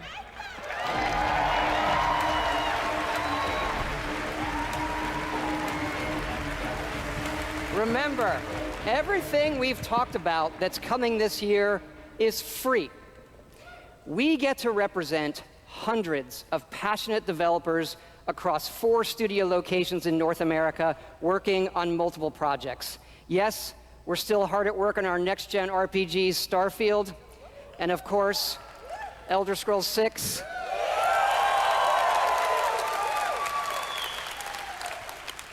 We know how precious these game worlds are to all of you, and they are to us. We know the time you spend in them is important. Keep telling us what you love, what you'd like to see us do better. Thank you again, everybody, for your support, but really, even more so, I want to thank everybody for believing in us. Thank you. Close there, That Brad. was scary. Founder of Tango Gameworks, Mr. boy. Shinji Mikami. Oh, Yeah! boy. There he is. Shirt.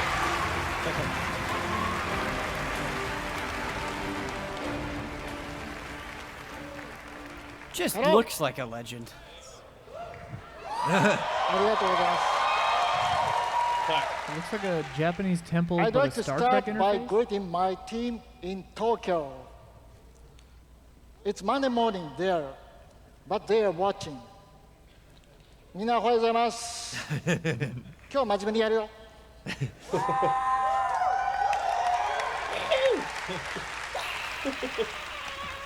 Tonight, I am excited to announce the next game from Tango. Ghostwire Tokyo. Ghostwire. All right.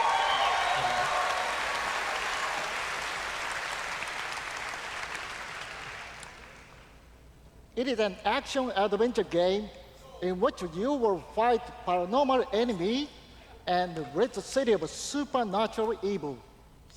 I think you love it. Thank you.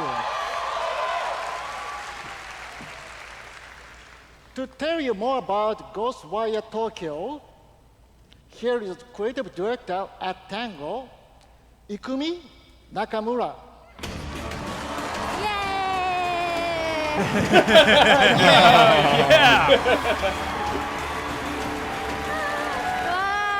Wow. Wow, so many people. Wow. Thank you. ありがとうございます。Charming. And such a big stage makes me nervous. I'll do my best to speak in English. You got this. We are making a new kind of action-adventure game. It's spooky. Survival horror game that we are known for. People are vanishing in Tokyo. You must find out why. Holy shit. You will encounter conspiracies and the occult.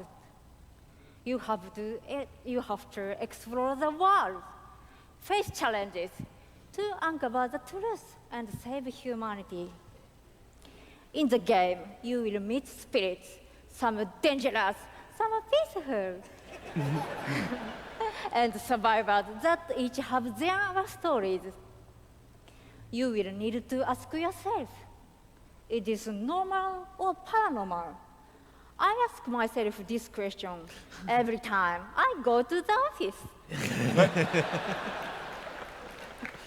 Just kidding. Just kidding. We are very excited.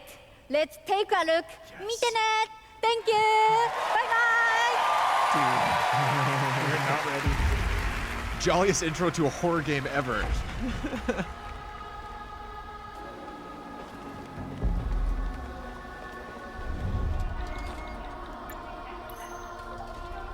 Good looking.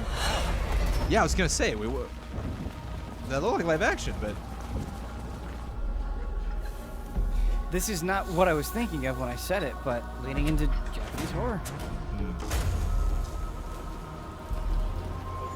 wow, These animations are phenomenal. wow. Leftovers. Yeah.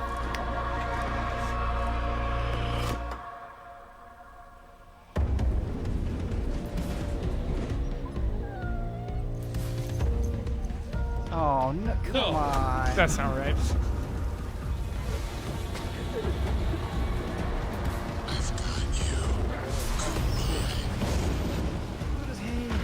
Oh, yes. Oh, Okay. yes. Yes. Sold on that dude right away. Whoa. Yeah. They were awesome. Oh, yeah.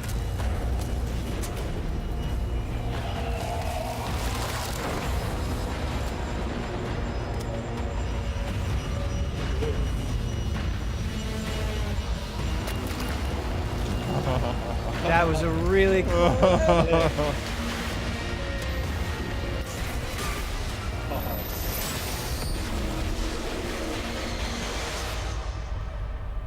Don't fear the unknown. Attack it. Cool. Ghost in a bow. That looks dope. Ghost in a bow. Yeah, miss so. Ghost in a bow. Yeah. Oh my god. Very cool. More, please. Oh my god. Cool to get the context before the season. When I'm not playing Yes. Bethesda games, I work as a mechanical engineer. I work in a hospital. I used to work with kids. I'm an electrician. I'm an event planner. In real life, I'm a systems administrator. Program assistant for a private school for children with autism. I'm trying to be an artist. I like to think of myself as one. Make like back-end systems that it's really boring. Maybe permanently or temporarily, I'm a full-time streamer. I got a YouTube channel. I make my own yarn. I'm a social worker. Teaching inmates. I'm a game developer working at a video game cafe. I've been a Doom fan since the game came out. I remember being in the 8th grade and a buddy of mine giving me the shareware demo on 3.5-inch floppy disks. My older brother picked up Fallout 3, and I took his copy and played it when he wasn't home. Fallout 4. Oh, gosh, that's like my baby. The scope of that game was just like a lot bigger than things I was used to. Just setting foot in Shimmering, the first city that you go to in Somerset, it was amazing. You would look out and you'd be like, oh, I want to go there. And then you could go there, which was wild. Go out into the world, go in any direction that you want to go. The exploration and the weirdness and the alienness of it. I played Oblivion. I tell you, it probably saved my life. It was one of my first experiences with a fantasy world that was that immersive. Love the dragons, scatter the dragons. You take down a dragon, you can definitely take down any illness. Don't ever stop adding dragons to your game. Add dragons to Fallout. Add dragons to Rage. Add dragons to everything. Mecha dragons. More dragons. Please welcome Studio Director at ZeniMax Online Studios, Matt Fyror.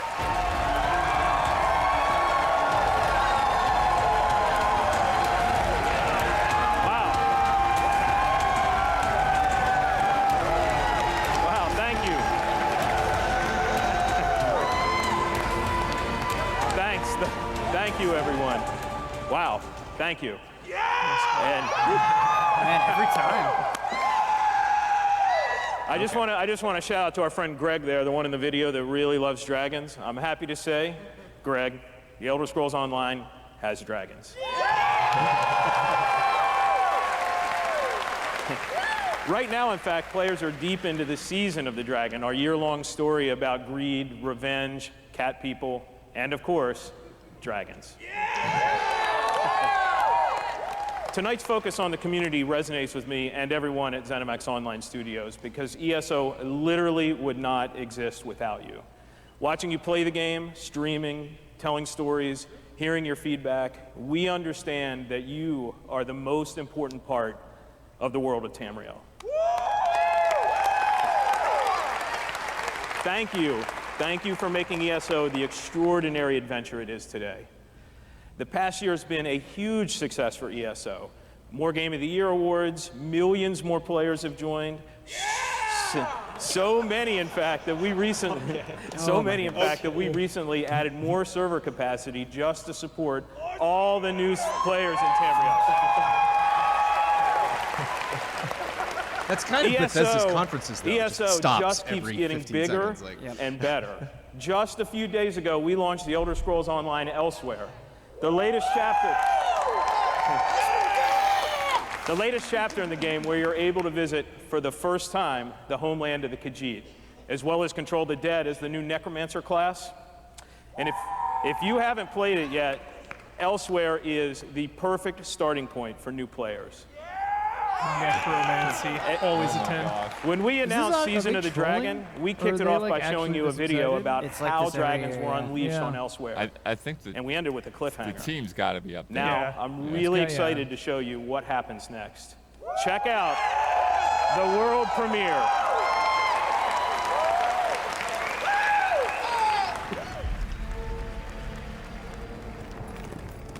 That would be a good bet. How many yeahs from the audience in a Bethesda game? Be very good.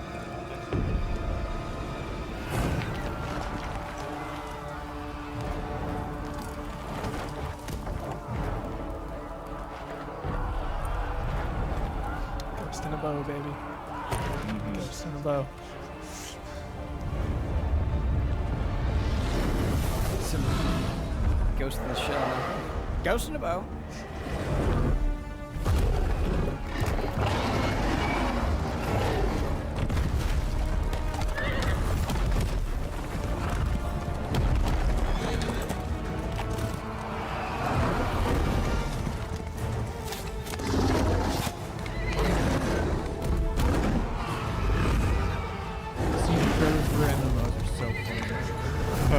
It's like, what if the game was like this?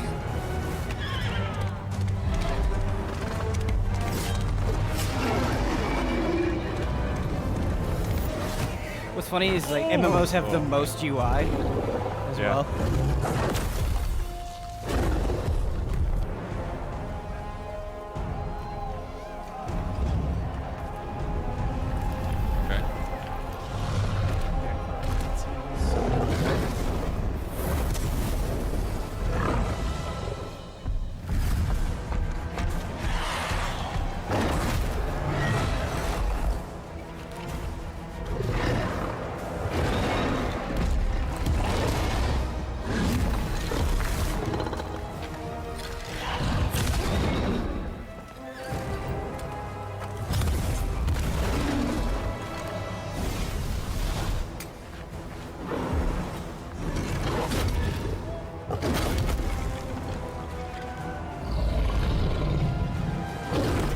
Sick movie.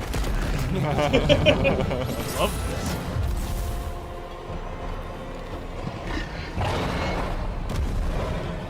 That dragon should run though.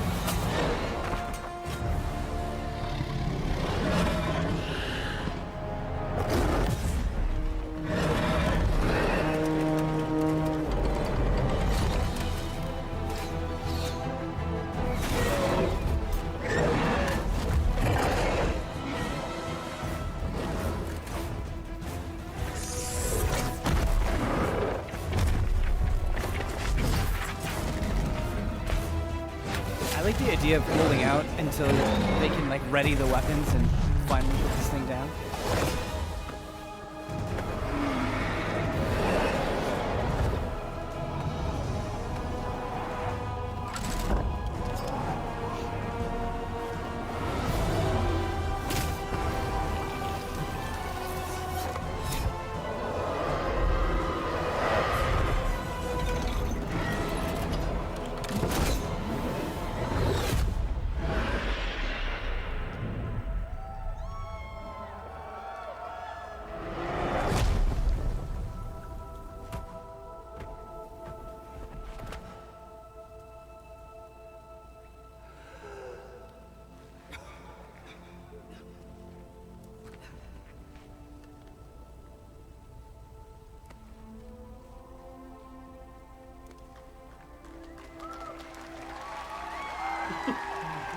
That theme gets me.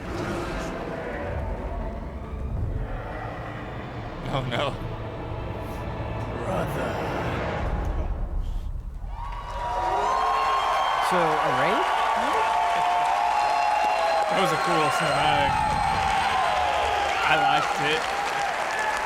Yeah, it looked gorgeous. That's right, another cliffhanger. You may have recognized the return of Sai Sahan, the legendary Redguard Swordmaster. He's the legendary Redguard Swordmaster you met as part of the original 5 companions. He's back as the leader of the Dragon Guard, a group of dragon hunting warriors you've seen in other Elder Scrolls games. Just let him explain He'll it. be featured in our fourth quarter story DLC named Dragonhold, which will complete the season of the dragon. They just really love We've got a lot words more and to share about the titles. return of Sai and the Dragon Guard, which will unveil at Punctuation. QuakeCon Yeah. later When this a summer. sentence ends, it just, man. Brief pauses. So Before then, intense. keep an eye out for a Took a dungeon breath. DLC adventure called Scalebreaker, which you'll see in August.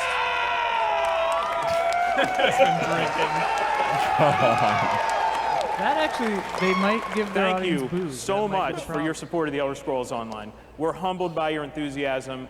Your enthusiasm for the game motivates us every day. You guys are seriously awesome. Thank you.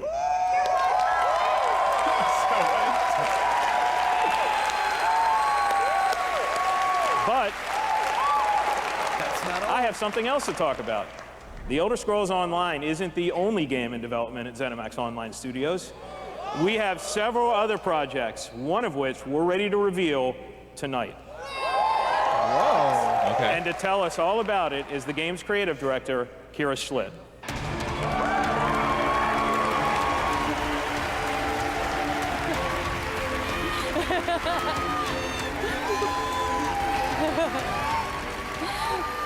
Hi, everyone. And now, for something completely different. Imagine a classic Saturday morning cartoon in free-to-play mobile game form. Let's take a look.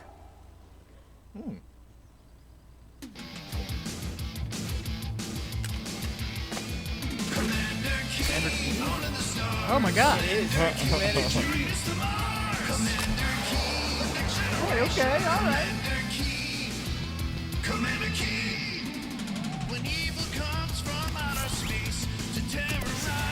Jolly.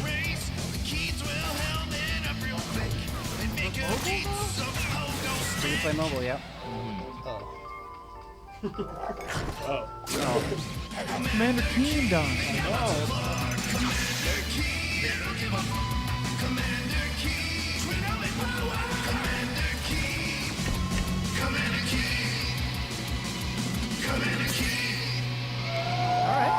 Shadow drop.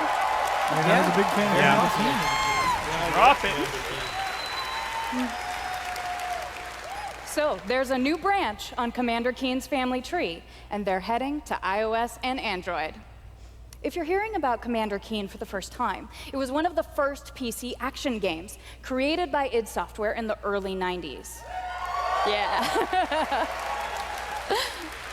It starred boy genius Billy Blaze, whose alter ego Commander Keen protected Earth. All of us at ZeniMax Online Studios want to give a really big thanks to our friends at id for trusting us to deliver our modern take on this classic game.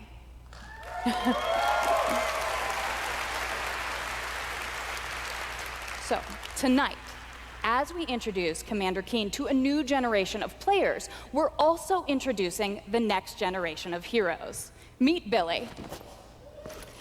And Billy. Twin geniuses who follow in their famous father's footsteps. The new commanders are, of course, funny and powerful, but the game is also full of enemies, allies, and some really bad guys. I love the art. The twins build wacky gadgets from household items to save the Earth from certain alien destruction. Drag and drop gadgets to summon allies, attack enemies, and move through the environment. Choose from a caboodle of contraptions to conquer challenges. And try saying that 5 times fast. Could be The a twins go on test adventures in around story here. mode, which Maybe. tells some If of it the does classic well. Commander Keen tales, as well as a whole bunch of brand new ones. In story mode, you'll overcome aliens, collect power-ups, and explore Mars and beyond. You can also go helmet to helmet with other players in battle mode, a real-time, head-to-head race through an alien landscape where you need to control checkpoints and claim the flag to gain ultimate victory. Commander Keen will soft launch this summer on iOS and Android phones.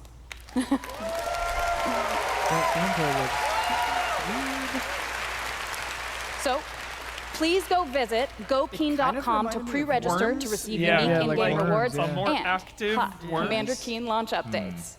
We really can't wait to kick some asteroid with you all. Thanks.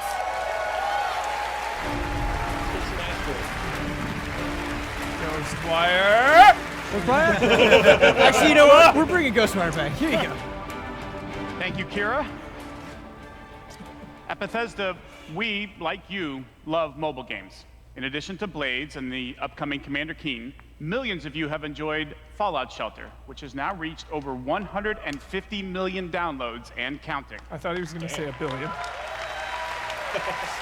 Every person on Earth has played. For fans of collectible card games, we brought the Elder Scrolls Legends to mobile, so you could experience the Elder Scrolls in a new way. This year, the Legends community has continued to grow thanks to a lot of upgrades, new features, and new content. It's a great experience for a night of gaming or a quick match over a cup of coffee.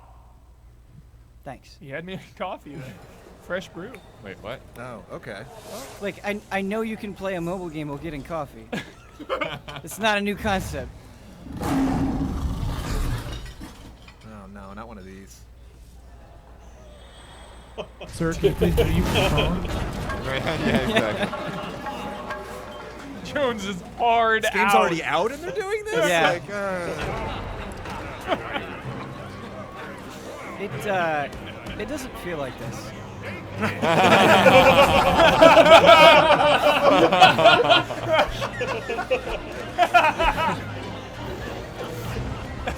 You're just totally disoriented.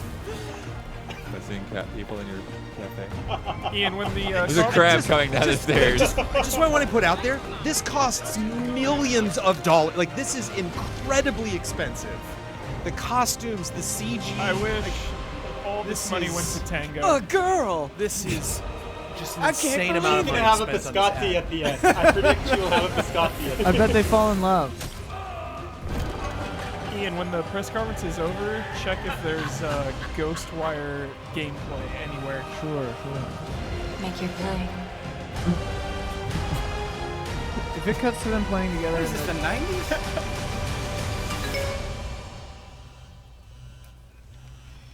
She's eating biscotti. Please. Just forget that. Don, I will give you 100 Don bucks. Oh, all right, She's eating biscotti. What?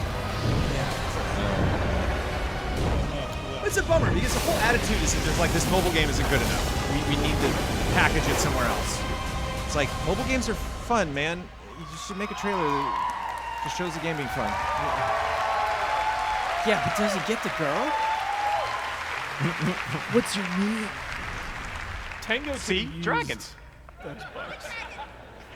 If you enjoy other They card could've games used but are looking for something that provides a little deeper challenge, you can download Legends for free on the App shots Store fired. and begin playing tonight. Legends' next expansion, Moons of Elsewhere, will be available on June 27th for PC, Mac, mobile, and tablet. You can head over to Bethesda.net to get a glimpse at the new cards and content, or play it this week in our booth. I do respect see you the there. synergy between the two there. You know, Elsewhere MMO both, yeah. and Now, the card You wanna game. get sucked into the Speaking of new ecosystem? content, They 3 feel weeks connected. ago, Yeah. we Which I like. released Rage 2. And now Insanity Rules, These should be directs, right? and now Bethesda. Insanity Rules for Look at millions that. of players around the world. But we wanted to do more than just deliver a critically acclaimed open world shooter. We've already Critically added community acclaimed? challenges that reward you Oh, just a for having wild fun in the bossman wasteland. appeared. Hey, sevens And are we've good. got a lot more planned. Yeah, but with that new wouldn't. features I wouldn't rolling say out critically this week. acclaimed. The world of Rage 2 will become even more Wild bossman. unpredictable and even more insane. Bossman's back. Take a look. Oh.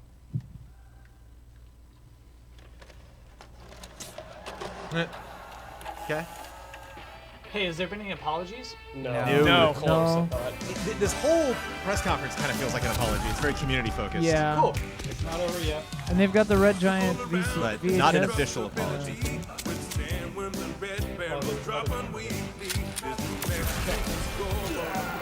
Oh yeah, was there a camera? Did someone throw something in the camera? Did you just call that blood? Sandworm. Or did he need sandworms? What, or did Oh, you is it just sandworm? call that? Cheat codes. Okay. Yeah. Fun thing to advertise. Yeah. Before it came out in the advertising, Jones, they were there. Cheat codes. Oh, okay. Yeah, yeah. There's just more. Yeah, there's more.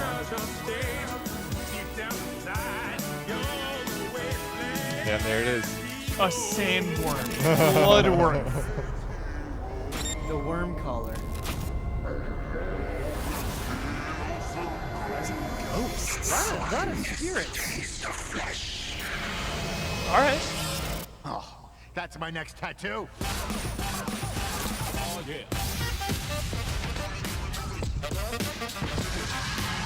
Eeny, meeny, miny, mech. Sick.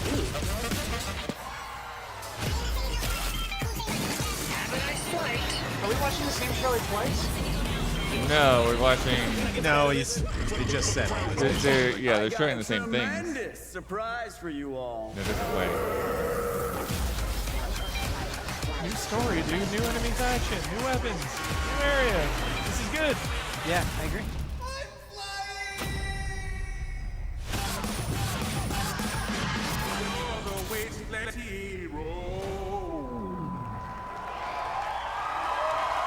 Great response from the crowd.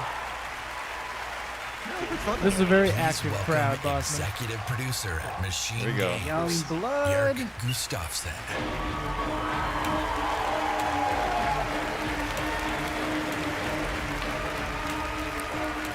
Hello, everyone.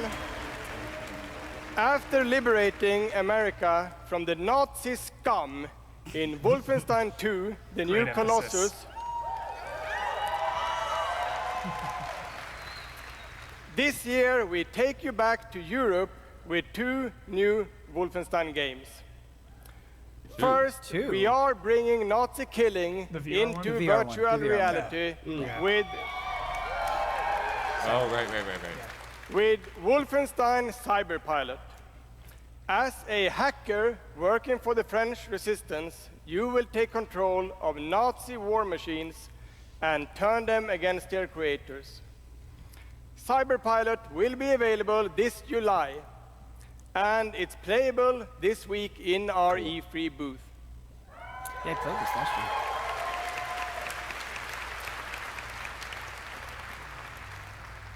And if you haven't fought Nazis in VR, you don't know what you are missing. But, as I said, we have 2 new Wolfenstein games. This summer, we are going to be launching Wolfenstein Youngblood. Some James Bond font right there. With a gameplay experience that is bigger than any previous Wolfenstein game. You will have more weapons and weapon upgrades than ever before, more ways to customize your playstyle, and, of course, even more evil Nazis to kill.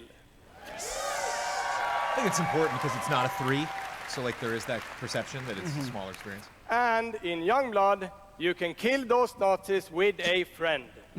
Yes. Yes, Wolfenstein is going co-op. Youngblood is set in the 1980s, 2 decades after the new Colossus. BJ Blazkowicz is missing in Nazi-occupied Paris, and it's up to his twin daughters, Jess and Soph, to track him down. In Youngblood, you can still play by yourself, or you can partner with a pal to double up on shooting, stabbing, and killing Nazis. It's going so hard, yeah. Check it out.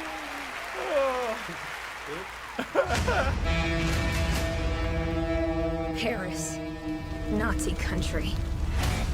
That's where Papa is, so that's where we're going.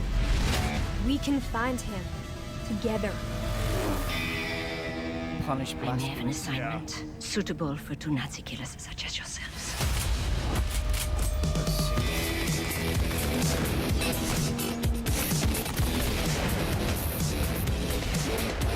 Yeah, this will be a good time. Yeah.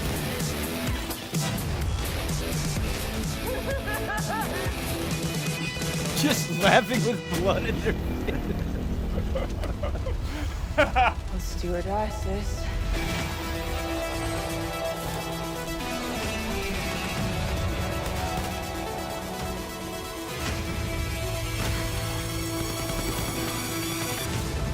fuck yes right now. That is it.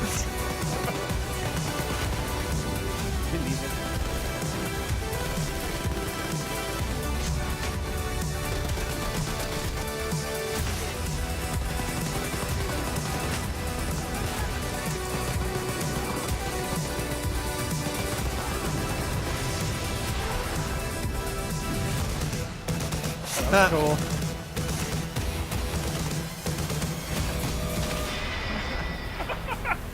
Just out of control. Yeah. Coming 126. soon. Just enjoy life for a second, Jess.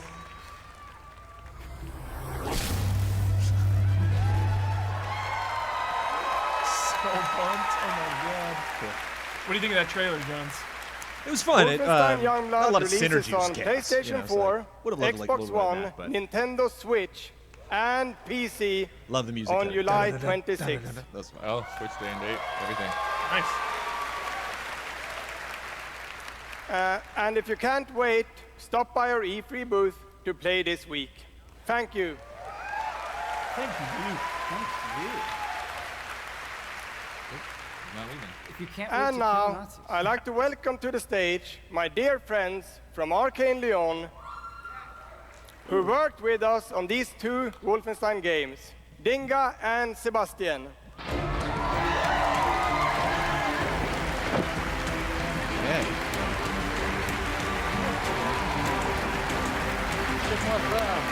Yeah, it feels like they're going to announce another game. Yeah, what am I looking at here, Arcane? It does. We love you too. That guy. Hi, I'm Dinga Bakaba and game director at Arcane Lyon. Bonsoir, I'm Sébastien Mitton, art director in the same studio. So, along with partnering with our good friends at Machine Games on Wolfenstein, we've been working on other projects at Arcane Lyon. And tonight, we're excited to announce our latest first-person action game. It's something innovative, stylish, and different from anything we've done before. Let me begin by saying baby. bienvenue to the frozen island of Black Reef. This is a place of mystery where looks can Like kill. concept art. The game takes place during what we say in French is a période de folie, a time of madness. And now that we've given you a small taste of the world, let us introduce you to our two deadly rivals, Colt and Juliana.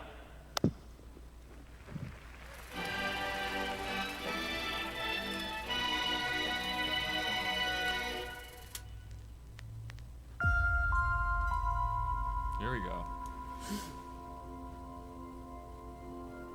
This place isn't a paradise. It's a prison. Stay familiar. Out here, Out here, we're trapped we're free. in this endless, eternal cycle. Nowhere to run to, baby. Got nowhere to hide.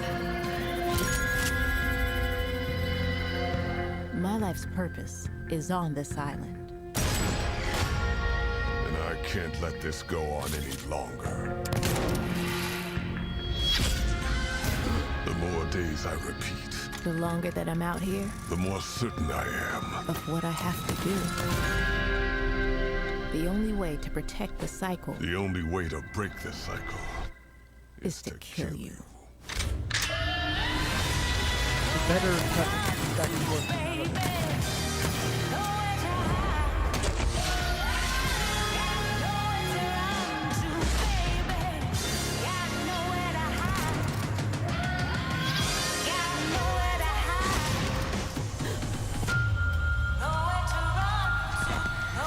Theme of E3, time loops. Time is on my side. I don't know what the game is, but I love that trailer. Yeah, that was dope. Pretty cool. The style is really cool. Yeah. Wow. And like, I assume that it's multiplayer going against each other. And I trust Arcane to do first-person action. Yeah. I gotta know if those quotes are in the title blood. Deathloop combines a mind-bending story with meticulously designed levels, and of course, Arcane signature gameplay that lets you approach every situation any way you like. Because in the endless clash between these two extraordinary assassins, how you play is up to you. I bet Plus, you pick which one I you wanna think play. it's really fucking cool.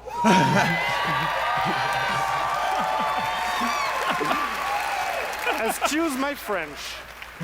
Yeah, maybe you should have said that in French, actually.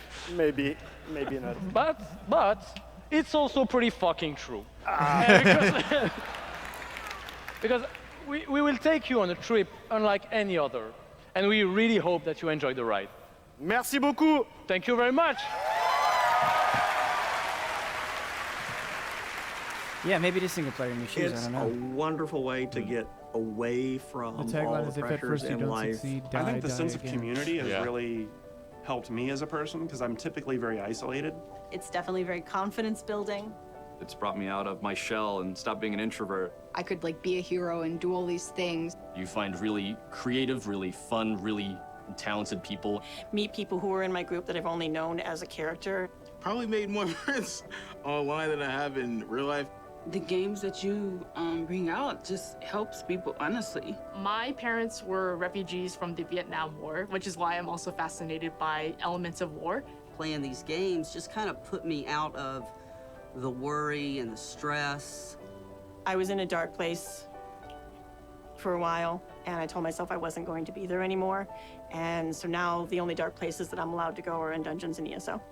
Just being someone who is LGBT, it's nice to be able to sit down and play these games and feel accepted for who I am. It's really nice to see that their storyline has some sort of emotional effect on me as a player. And I just really admire the creativity that goes into the process of making these big worlds with these amazing stories.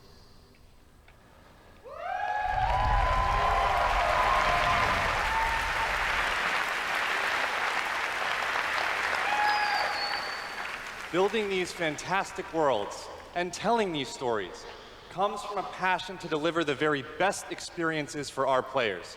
Hi, I'm James Altman, Director of Publishing at Bethesda.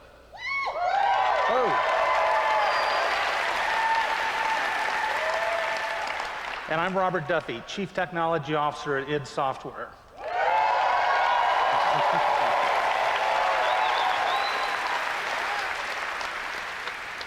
Tonight we have some exciting new technology to show you that can dramatically improve gaming for millions. So for the past 2 decades, we've approached game development not by looking at what is possible today, but with a vision of what can be possible tomorrow. And at Bethesda, we're proud of our legacy of innovation, where again and again we've changed the industry. We were the first to use physics-based engines for sports games. We were groundbreakers with Go Anywhere, Do Anything, open-world RPGs. We are the inventors of the first-person shooter, which is now the world's most popular form of gaming. We are pioneers in downloadable content and the first to bring mods to consoles. And actually, since we first brought mods to consoles in 2016, there have been 1 billion mod downloads for Fallout and Skyrim.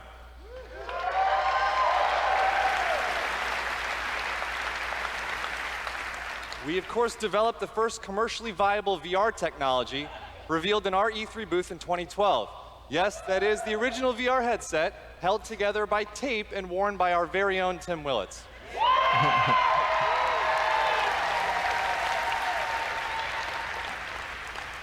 And of course, we are well known as developers of best-in-class engine technology with our id Tech engine.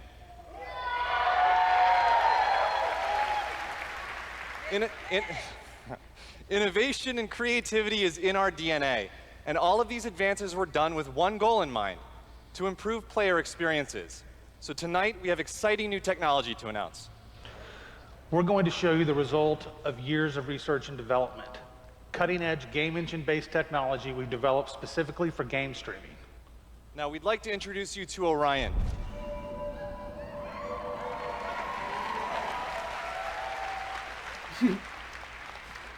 Orion is a We love cheering tremendous for titles, breakthrough in Bosman. streaming technology. It is our name for a group of patented technologies that optimize game engines for performance in a cloud environment. Orion can work with any game engine and will improve player experiences no matter which game you're playing or whether you're streaming on Stadia, on xCloud, or another streaming platform. So, how does Orion work? The exciting game streaming services you've been hearing so much about have largely focused on hardware solutions to address the complex challenges of streaming. There's a lot of words. We used our expertise in developing game engine software and took a different approach. By incorporating Orion technology at the game engine level, we're able to stream game This content feels up like to the beginning of a 20% sci-fi faster, movie where this guy comes to leading life to a and kills dramatic every single reduction one in of latency. Is this In that addition, moment? an Orion-enabled game can stream with up to 40% lower bandwidth. And happily, for game developers, Orion technology is easy to integrate with your game build with our SDK. But what does that mean for you? It means that streaming games will be faster and better with Orion. And Orion substantially reduces the cost of streaming for players and for publishers. So it won't matter if your friends and family are sucking up all the bandwidth or if you live far away from a data center. With Orion, you'll still be able to stream your game at max settings.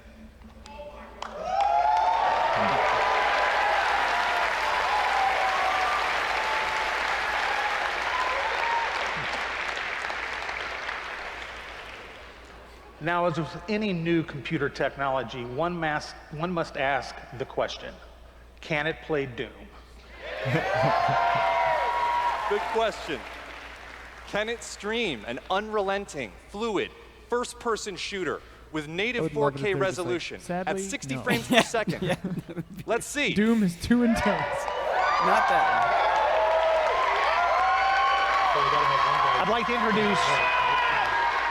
I'd like to introduce Shale Williams, tech specialist from id Software, who is showing you just that here live on stage. So Shale is streaming an Orion-enabled Doom 2016 right now to that mobile device.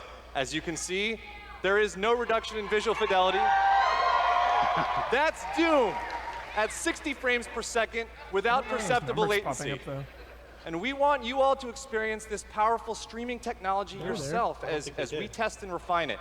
So for a chance to be among the first in the world to stream Doom 2016 for free, and you can all see you there's need no to do loss is of join the visual Doom fidelity. Slayers It's like, Club by I can registering barely at see anything. slayersclub.com It's not even focused, really. tonight. Yeah. Yeah. Because Did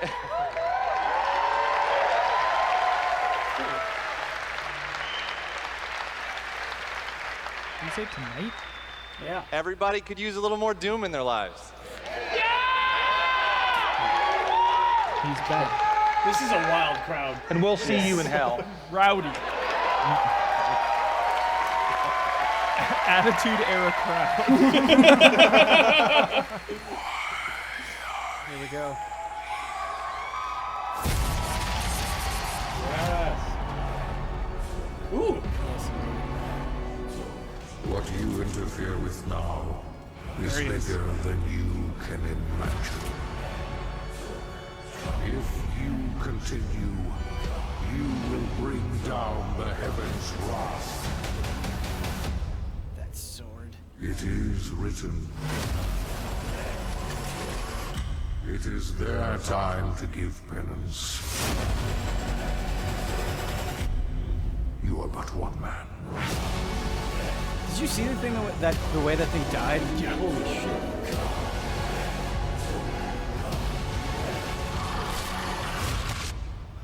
They are no longer your people to save.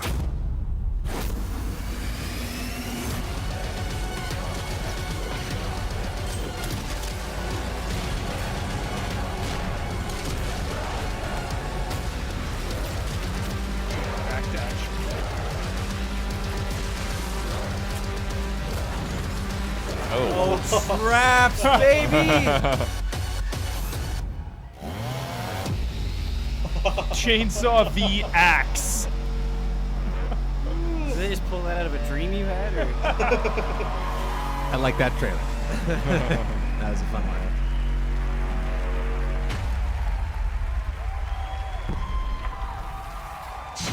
good trailer. Not done. Oh, they're gonna blow it Oh out. yeah, Here we go. Oh. They had a little tease that we couldn't see. Can't be gameplay like to talk. Gotta get some more screams in there. This is awesome. Thank you so much. I'm Marty Stratton, the executive producer of Doom Eternal. And I'm Thank you. and I'm Hugo Martin, the game's creative director.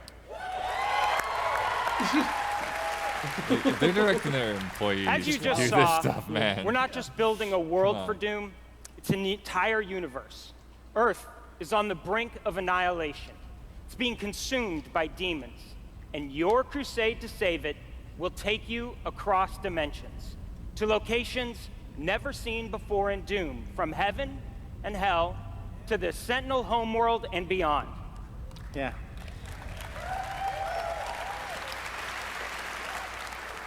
There is so much to see and discover, but Doom is first and foremost about gameplay. And Doom Eternal promises to be the ultimate power fantasy. The fun comes from mastering the experience because you are the Doom Slayer, the strongest, fastest demon killer in existence, and nothing can stand in your way. Absolutely. Of course, the challenge in Doom is all about handcrafted combat, but also engaging level design. And in Doom Eternal, the game always has something new to throw at you, even deep into the campaign. Let's take a look. No spoilers, dude. How deep are we?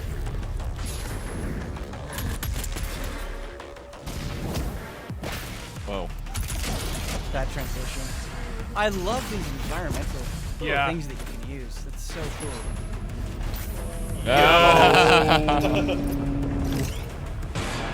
Dash refill. This is just a straight up video game, man. It's very gamey. Yeah, look at that. That's awesome. Yeah. Suit, dude. Yeah.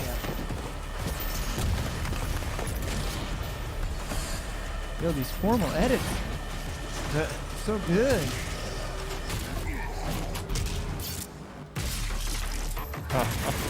Really.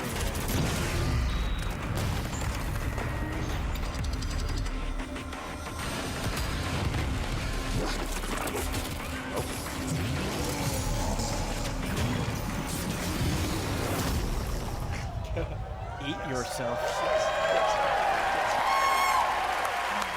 Neat. Thanks. You know, it's so important to us at id Software that every aspect of the gameplay has real meaning to you, the player. Every enemy is different, every weapon has a purpose, and every decision you make really counts. The only path to victory in Doom Eternal is to aggressively control the fight with amazing agility, powerful guns, and critical resources. That's right, I'll tell you, we absolutely can't wait for you to play it. And some of you won't have to wait too long. If you are lucky enough to be in the room tonight,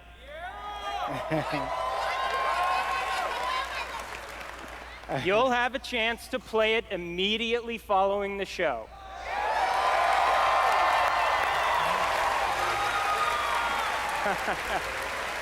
What a horrifying line. Yeah, there's like 3,000 And for those not here, but at E3 this week, we'll have Doom Eternal playable in the Bethesda booth all week. What about for those who are not able to go? But Just enough talk. Release the demo. Yeah. Let's see how it all comes together. put it And online. watch as this perfect killing You machine can say that for goes all to of work. E3. Just put it online. Just put it online. Let everyone Just put play. Ghostwire Tokyo online. Yeah, more. Come on. Let everyone be a part of it.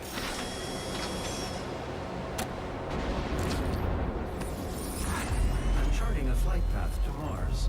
Calculating thrust vectors. Launching in 3, 2, 1. Approaching planetary entry phase. Prepare for turbulence. So rad. The demonic portal on Mars. Yeah. Mars is just like effed.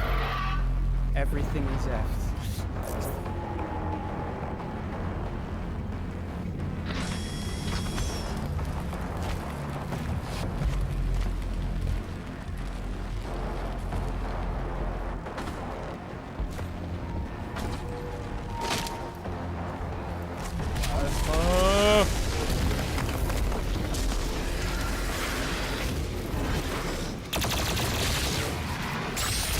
change everything.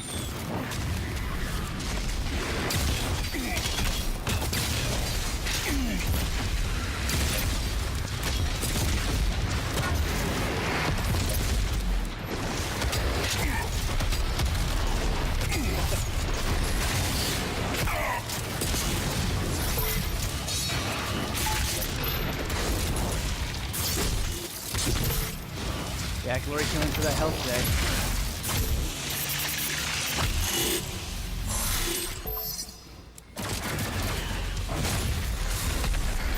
I need it.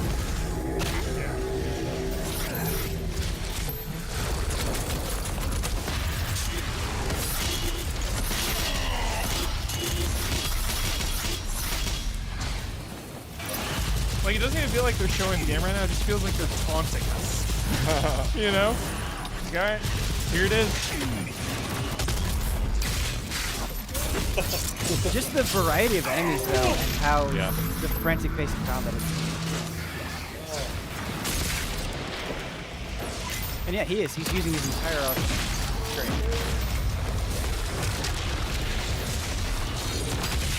Like, think about how many games you can pretty much just get by on one run.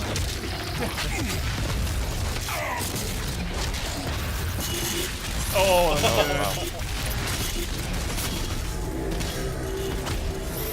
no. A bone break. Attitude era Doom. Oh, forever. Yep. Forever there. Yeah. Never leaves that era.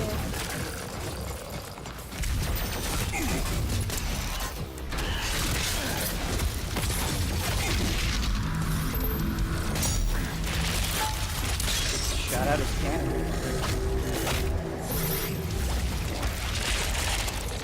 Goodbye, Arachnicon.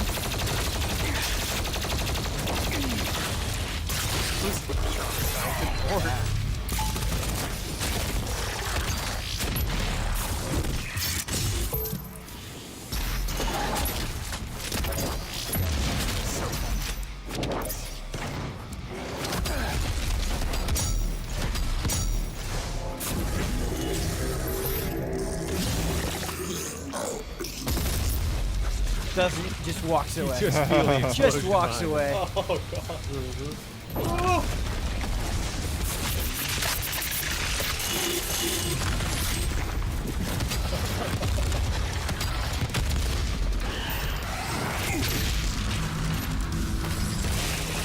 Oh, that one right there. Yep. Sweetest moment. That shotgun kill. Going to the castle! Oh, my God. Cyber Demon, let's go. And he just dies. BFG. BFG. Great ending. Yeah, it was just one clip, man. That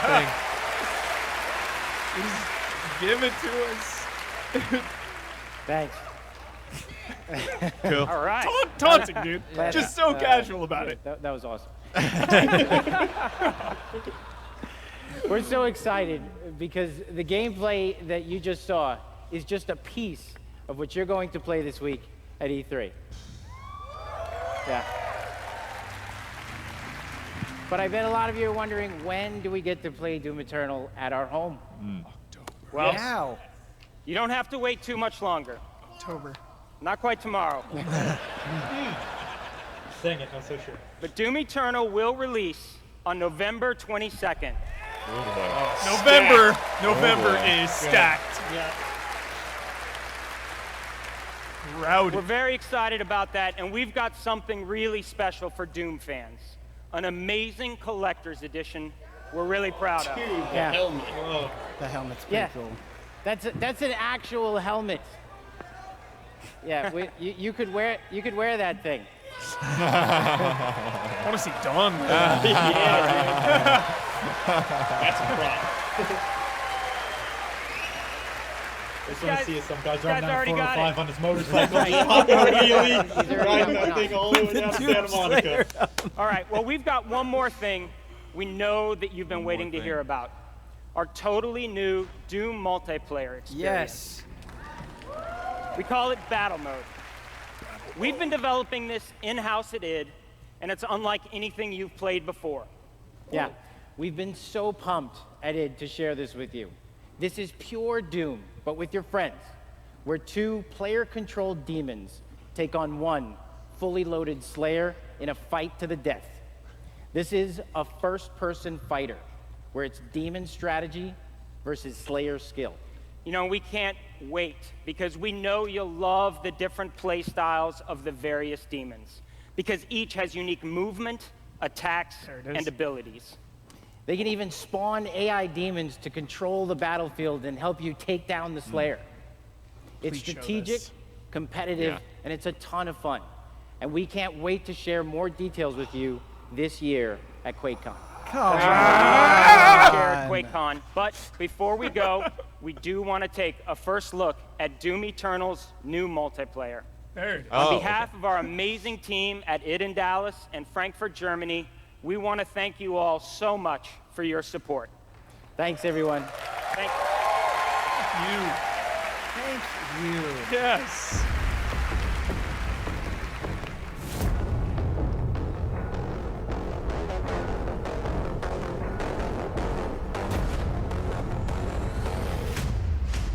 Fight.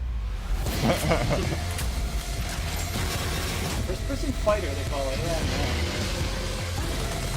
Demon health critical.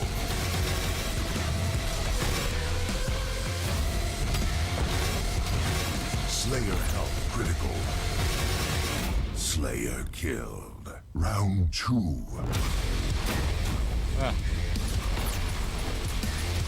Man spawning Interesting. demons.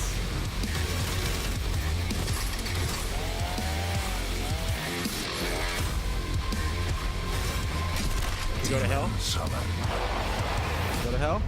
Oh, see them. There we go. Close, close. It's a short list. It counts, Jones. I'll count it. Final round. Fight. Wow. Something unique. Something, Intrigued. Yeah. I'm intrigued. Yeah.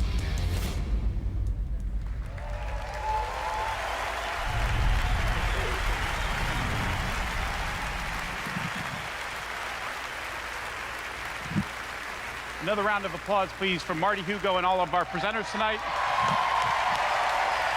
Like it's the end. And for everyone at our studios around the globe that have worked so hard on the great games you've seen tonight, we say thank you. 2019 marks 25 years of Doom. So to celebrate, we will be going all out with Doom at QuakeCon this summer. We're adding a whole host of panels and activities dedicated to Doom, which we call DoomCon. Okay. Cool. Yeah, see what we did there? Six We took shrugs. out the Quake and put Doom. DoomCon. We hope you can come hang out with us in Dallas at our inaugural event in London. If you can't, please tune in online. Until then, go to Bethesda.net for more info on all the games you saw tonight. If you're here at E3 this week, we'll have hands-on with many of our games, so be sure to stop by our booth. In the meantime, thanks for playing, thanks for watching, and thanks to all of you for being part of the Bethesda community. Have a great night.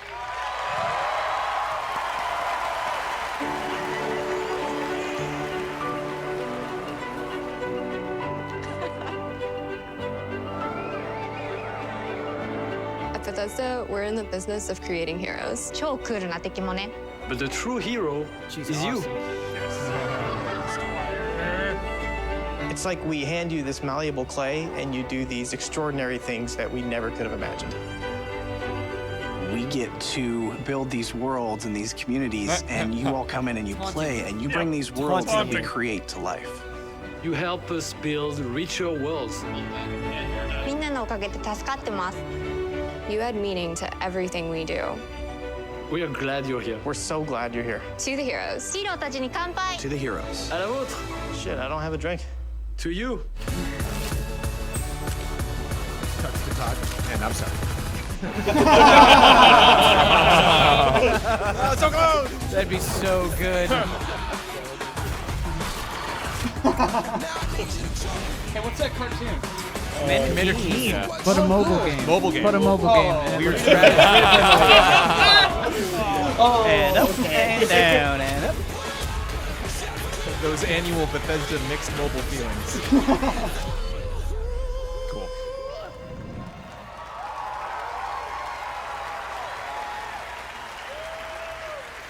All right, we got a lot to talk about. Well, we have 10 minutes till Devolver. Yep. Okay. Well, So- since we only have 10 minutes, let's get into the big things. Let's start. I don't want to end this without talking about Ghostwire. Ghostwire, Tokyo. oh my god. I think definitely the biggest surprise, one of the most intriguing things. First impressions, Michael Huber. Phenomenal, 10 out of 10. All right, thank you. We'll see you at Devolver. It's been fun, everybody. We are Easy Allies. Anything set in Japan, awesome. I'm so there. Wait, is that just applies to everything? Yep. Okay. Just All a right. great setting. The horror element looked really intense. They had like that leftovers Thanos vibe of people just disappearing and people dogs left in the street. That was depressing. Yeah, you didn't have to bring that up. Yeah, people just trying to cope. All the monsters looked really striking.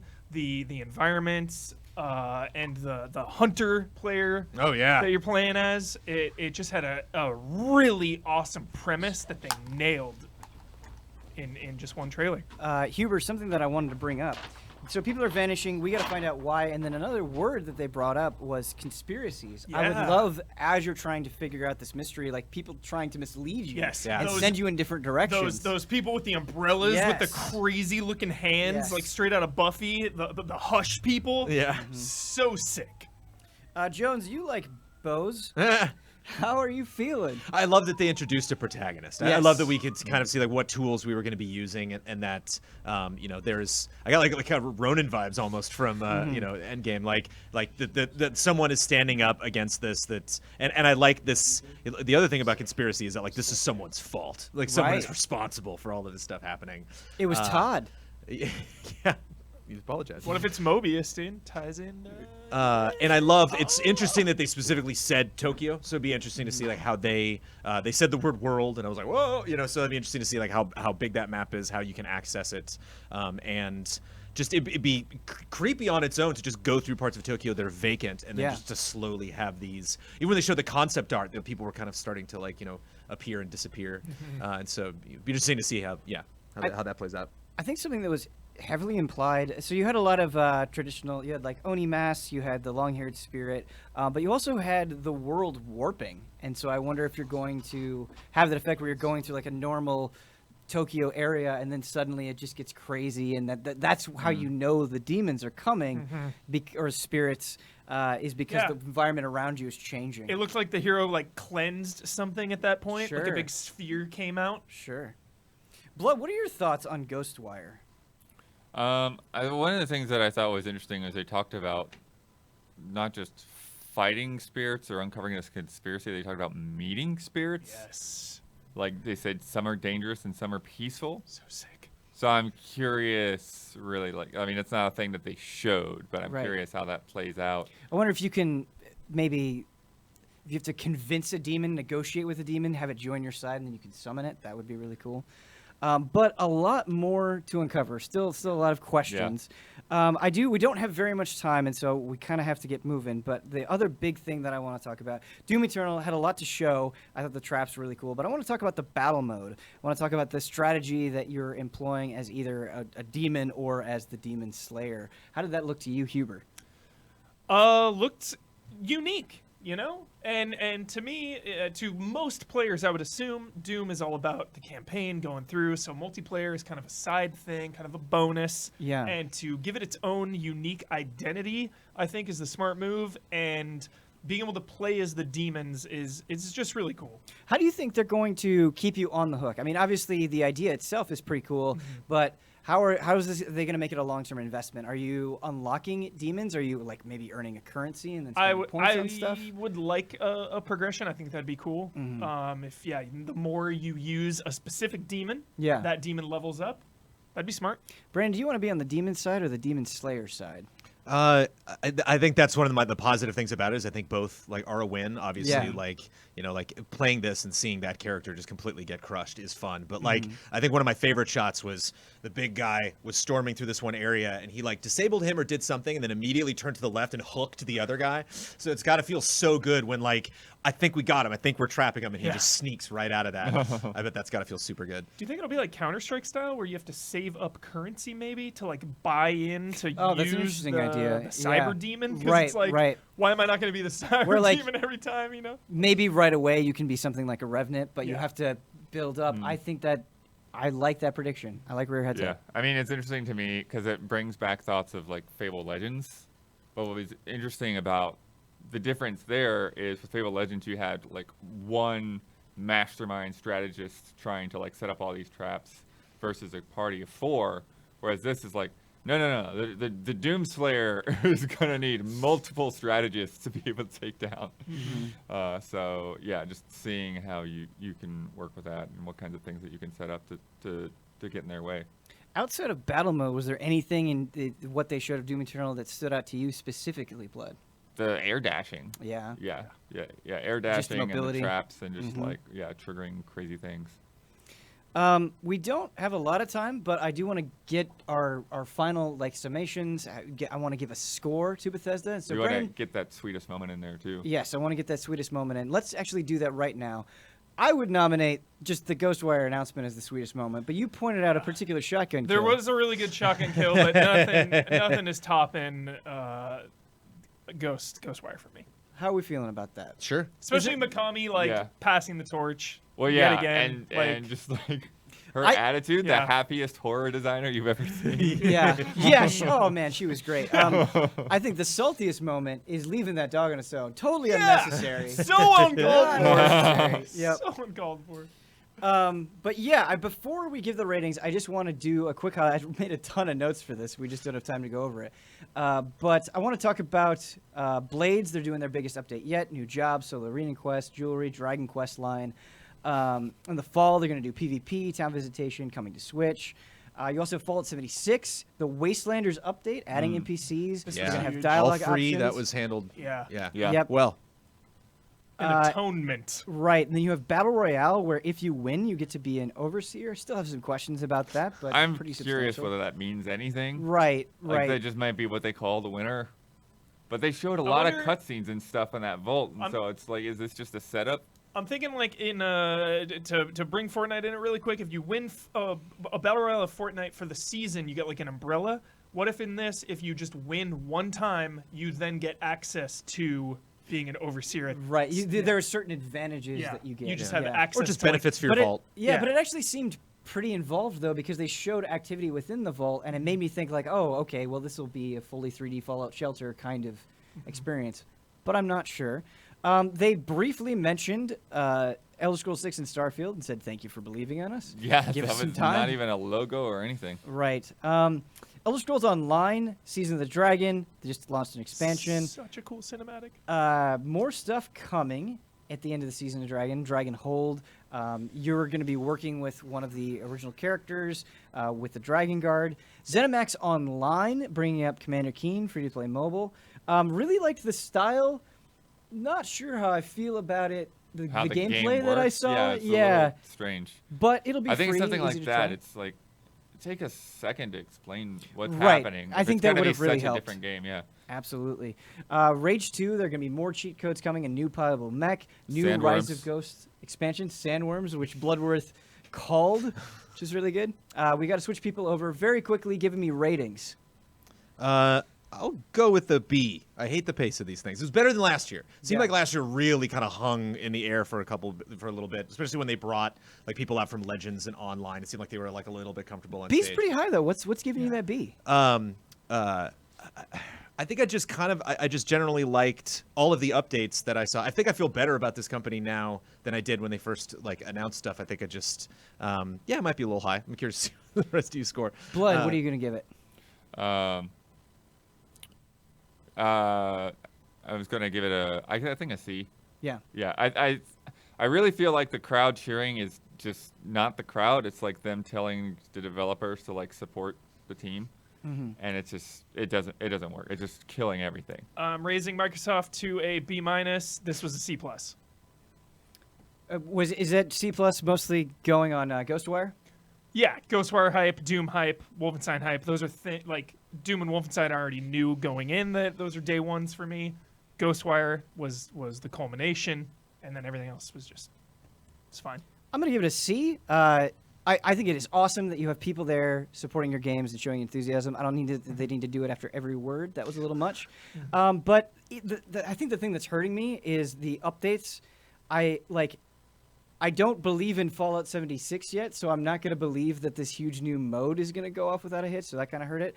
Ghostwire was really cool, hoping for maybe just a little bit more, but I thought Doom Eternal, everything that they showed was really exciting. And Deathloop, another new IP. Yeah, two new IPs, like really getting a feel for what both of those are. We didn't bring up Deathloop at all, and we can maybe discuss it more after Devolver. Sure. But Deathloop, I thought, looked really, really cool. Have a lot of faith in Arcane. Yes. But we're gonna swap people out. If you like what you saw, please go to patreon.com/easyallies if you want to find out more information about us. And we're gonna get a new panel up here to check out Devolver. We'll see you in just a. I actually want to say one thing about the Bethesda that I thought was fascinating was Deathloop.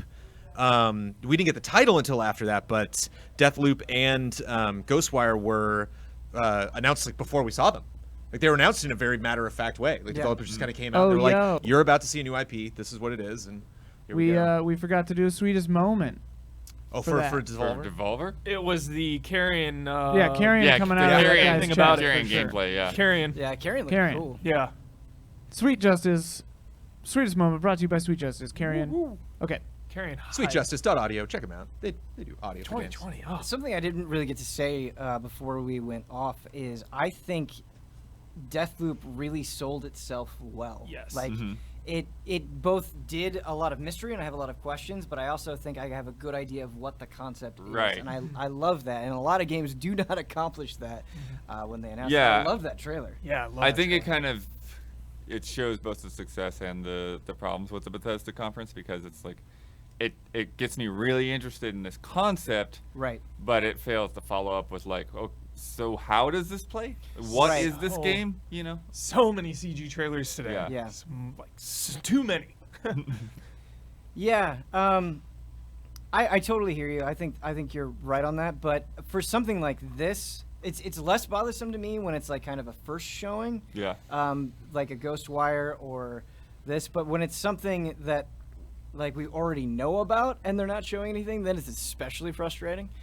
But yeah, what do we think this is? So you have these two rivals, Colt and Juliana. One of them wants to break the system, and the other one feels at home in it.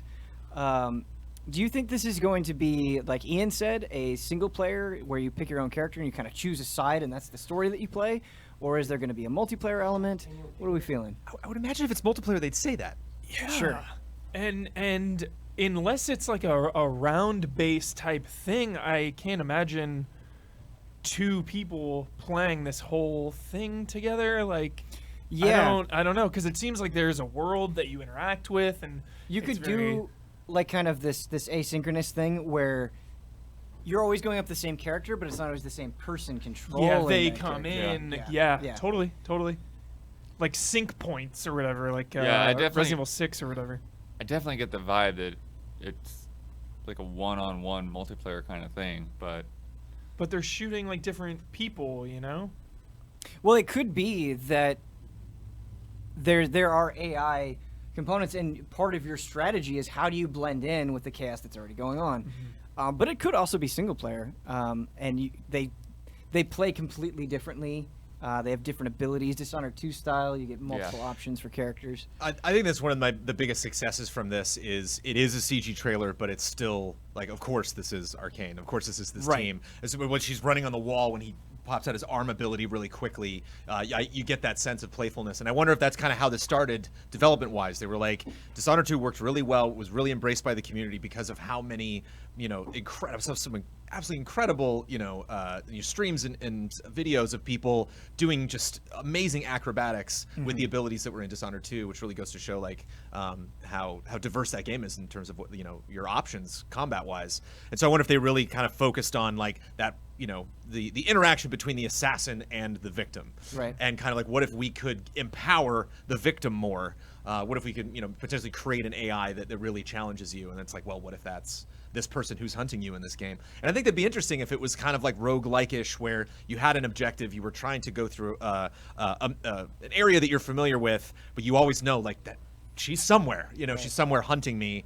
And that would kind of be creepy if there was some kind of sense, like a heartbeat or a pulse or something that happened where it's like you don't know where she is, but you know she's close. Because I think about Dishonored and how much freedom they give you, and then you watch those videos of people who have really mastered all of the different tools and how crazy they can get. That gets pushed even further when you're going against a real life person who could potentially be just as skilled as you are. They make a big deal about him learning from dying, though. Like, if you're going against a different person every time, or like, how are you going to learn? Like, if somebody pops out of a bush and shoots you. Well, it could be a roguelike thing where even if you die, you still, however far you got, you still maybe get upgrades or points that you can spend. So maybe that's how you're learning, is you're growing as a character in an RPG sense with each death. Okay. A lot of questions. And I get kind of an escape from New York vibe from just this world. You see the chaos of these people on the street, and like they're really enjoying it, this lawless, environment. And so, like, are they caught in the loop as well, or is it just this future 1970s kind of mixture of a vibe? We Happy Few vibe for sure. Yeah, I like that.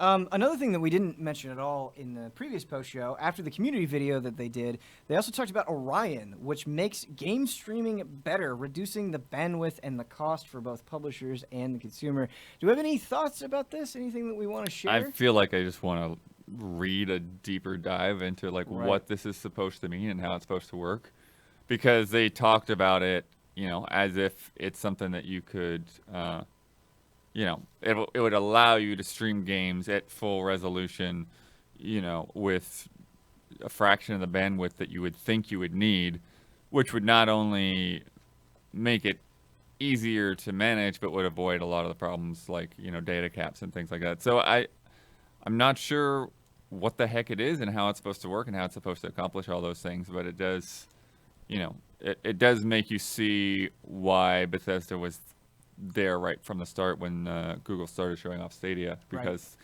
they want to show with very fast-paced games like Doom that, hey, if we can make it work, then jump in and license our technology. I definitely had a sense when they were talking about this where it's like, okay, wow, like these problems are really actively being solved, and we're the streaming portion is coming soon. Like this is not just going to be a fling. Like, we are taking a collective step forward, laying the groundwork for next gen. Something that I don't like, though, and I didn't like this during the initial Google Stadia reveal, is it's just, I understand what you're trying to do, but like getting a person coming out and playing on a phone with an Xbox controller, and we get like this camera shot, it's not convincing. It's not. We need to actually see it, or I don't know. It just doesn't. It's hard to buy into what they're saying with this shot for me specifically. Yeah, I mean, the problem is there's no good practical way to illustrate these concepts. Yeah. Like, you have to feel that when you're pushing the button that there's no delay of any kind, and you can't do that without pushing the button. Brandon, who said it was like out of focus too? And it gets out of focus too. Well, again, it's an object you're trying to focus on. You want to get that. Well, and that's just a problem too with the way that's set up. If your phone's going to be attached to your controller, it's going to be a hard thing to deal with. But yeah, Blood, you're right. It's a lot like VR, where it's a really just hard thing to present and demonstrate. So you do have to have some sympathy there, certainly. Interesting being in the press conference too. Interesting the shout out for the Slayers Club, because it's like, I wonder what the business goal is for getting, like, we need to get people adopting this. It's like, well, I'm not buying this. So like, it's just strange for them to come out at this press conference and be like, this is something that we need all of you, everybody in this room, to know and be excited about. And it's like, but we're doing it just because we want this stuff to run well. It's like, well, then just do it. Like, I don't know, I'm curious what their metrics for success, like whether they're just like, we're doing Orion because we think it's important no matter what, or if they're like, we need to beat someone at this, or we need to, I don't know. No, I mean, I think it's just part of, the id DNA, which was really what a lot of this was going back to, like a lot of the things that they were talking about. The history of Bethesda was really the history of id, and being very focused on moving technology forward to what they think the future of games will be. And so, I think that's just the kind of thing that you probably would have seen a very long John Carmack talk in the past to really explain what it all is and not understand half of it. Great perspective, Blood. Huber, I want to go back to the battle royale that Fallout 76 was showing. Yeah. As somebody who has played a lot of them and then just stuck with Fortnite pretty consistently, how do you feel about this? Do you think it seems, I don't know, promising? Yeah, for like given the state of Fallout 76, you know, for me to be excited about any aspect of that game is a win. Yeah.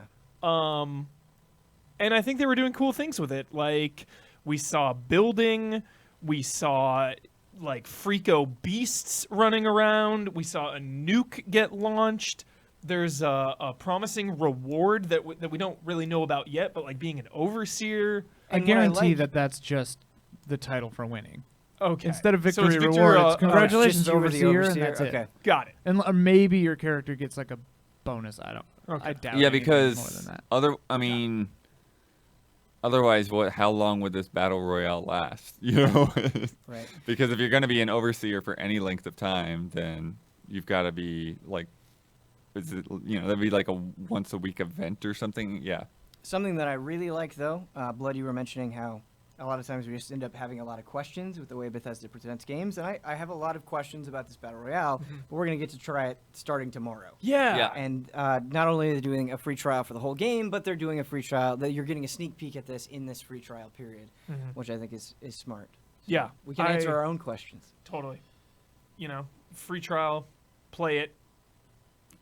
Yeah, I mean, I think a free trial is key, Perfect. period, just because if you're saying, hey, you know, we've gone through and we fixed all these complaints, then, okay, well, the only way to really prove it is for me to jump in and Right. see what the game is like now. Right.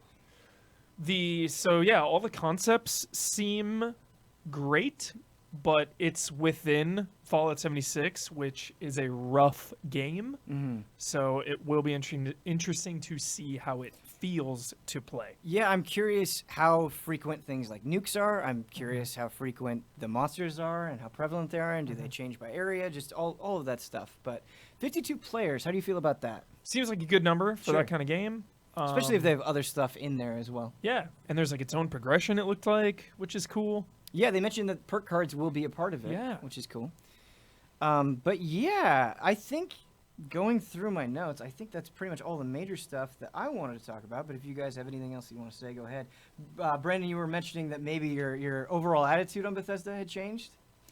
Yeah, well, it just seemed like, you know, obviously no official apology happened, but like No. just the whole conference kind of felt like that. Like all this free stuff is coming to 76. I don't know if that was the initial plan. And they did have a couple of moments of like, we got well-deserved criticism. That came up a couple of times. Yes. Yeah. And so I wonder, not only just the stuff happened to 76, but the focus on the community, taking those moments to have members of the community talk about how much they've been moved by, you know, Bethesda games. Yeah. It was nice, but it was an interesting vibe, because I wonder if they like post 76, all of that stuff happening, we're like, okay, wait, like let's shift our E3 focus more towards our community, which worked well. Again, I thought. Like looking at as a whole, it's, you know, you have these pace killers just continually where, you know, it's a very excited community. That's great. But like, it's like community. I don't think you realize if you stop yelling, it would give them more chance to explain it. And therefore more people would be interested in the project. You're Right. actually kind of like throwing speed bumps at your favorite developer. Right.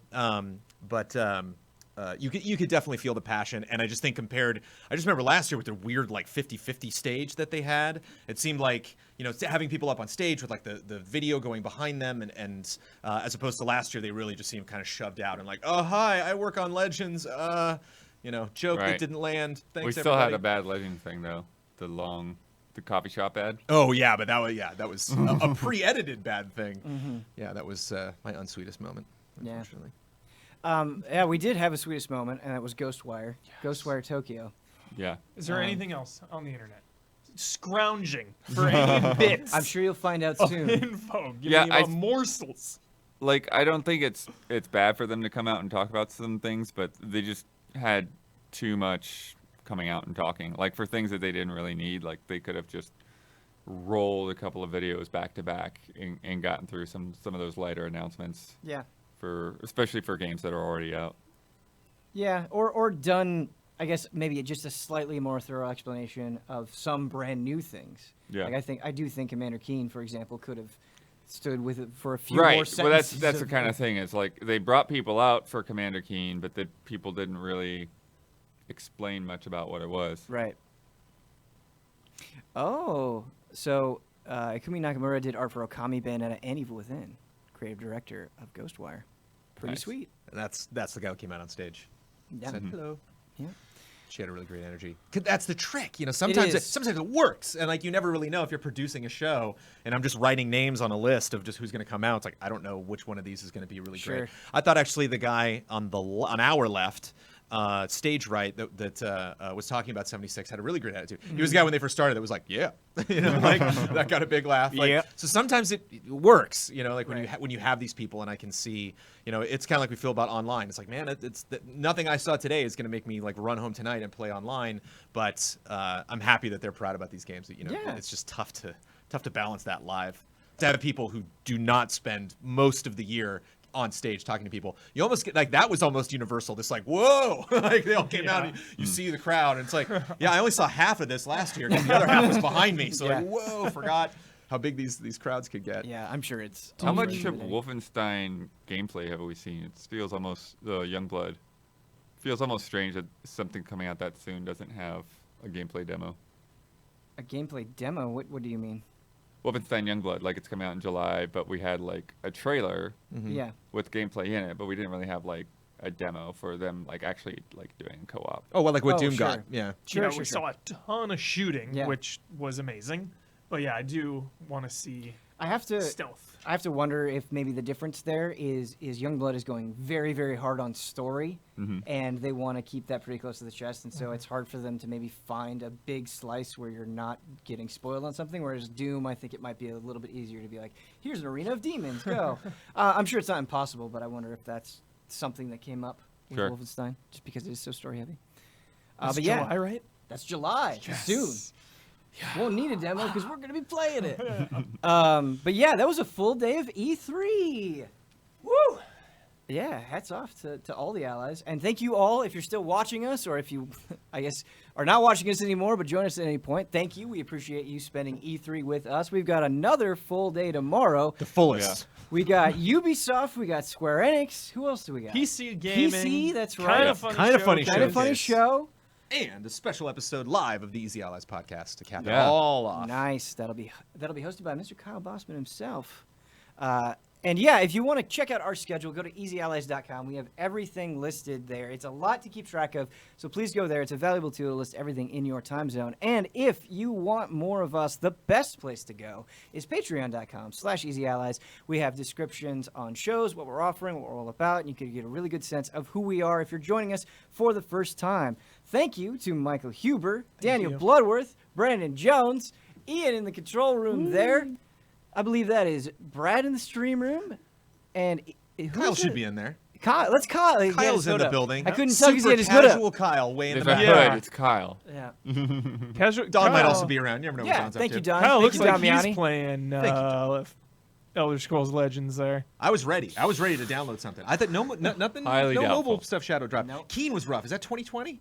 No. When was Keen? I think Keen is like later this. I think it's Summer. soonish. Yeah, Soft yeah. launch in summer. So Okay. they're not even. Yeah. Yeah. Yeah. But yeah, that's going to do it for us on this Sunday of E3. We will see you all tomorrow.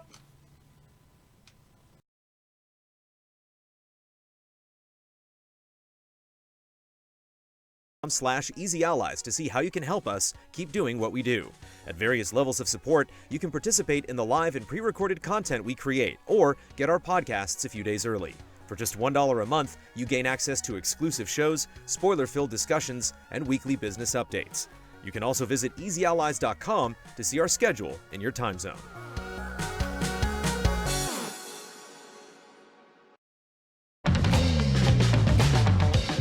Easy Allies E3 2019 coverage is brought to you by Sweet Justice, a sound design company from the southern shores of the UK. They've worked on some of the biggest AAA titles, the most refreshing indie titles, and collaborated with the best development teams in the world. Check out their work at sweetjustice.audio.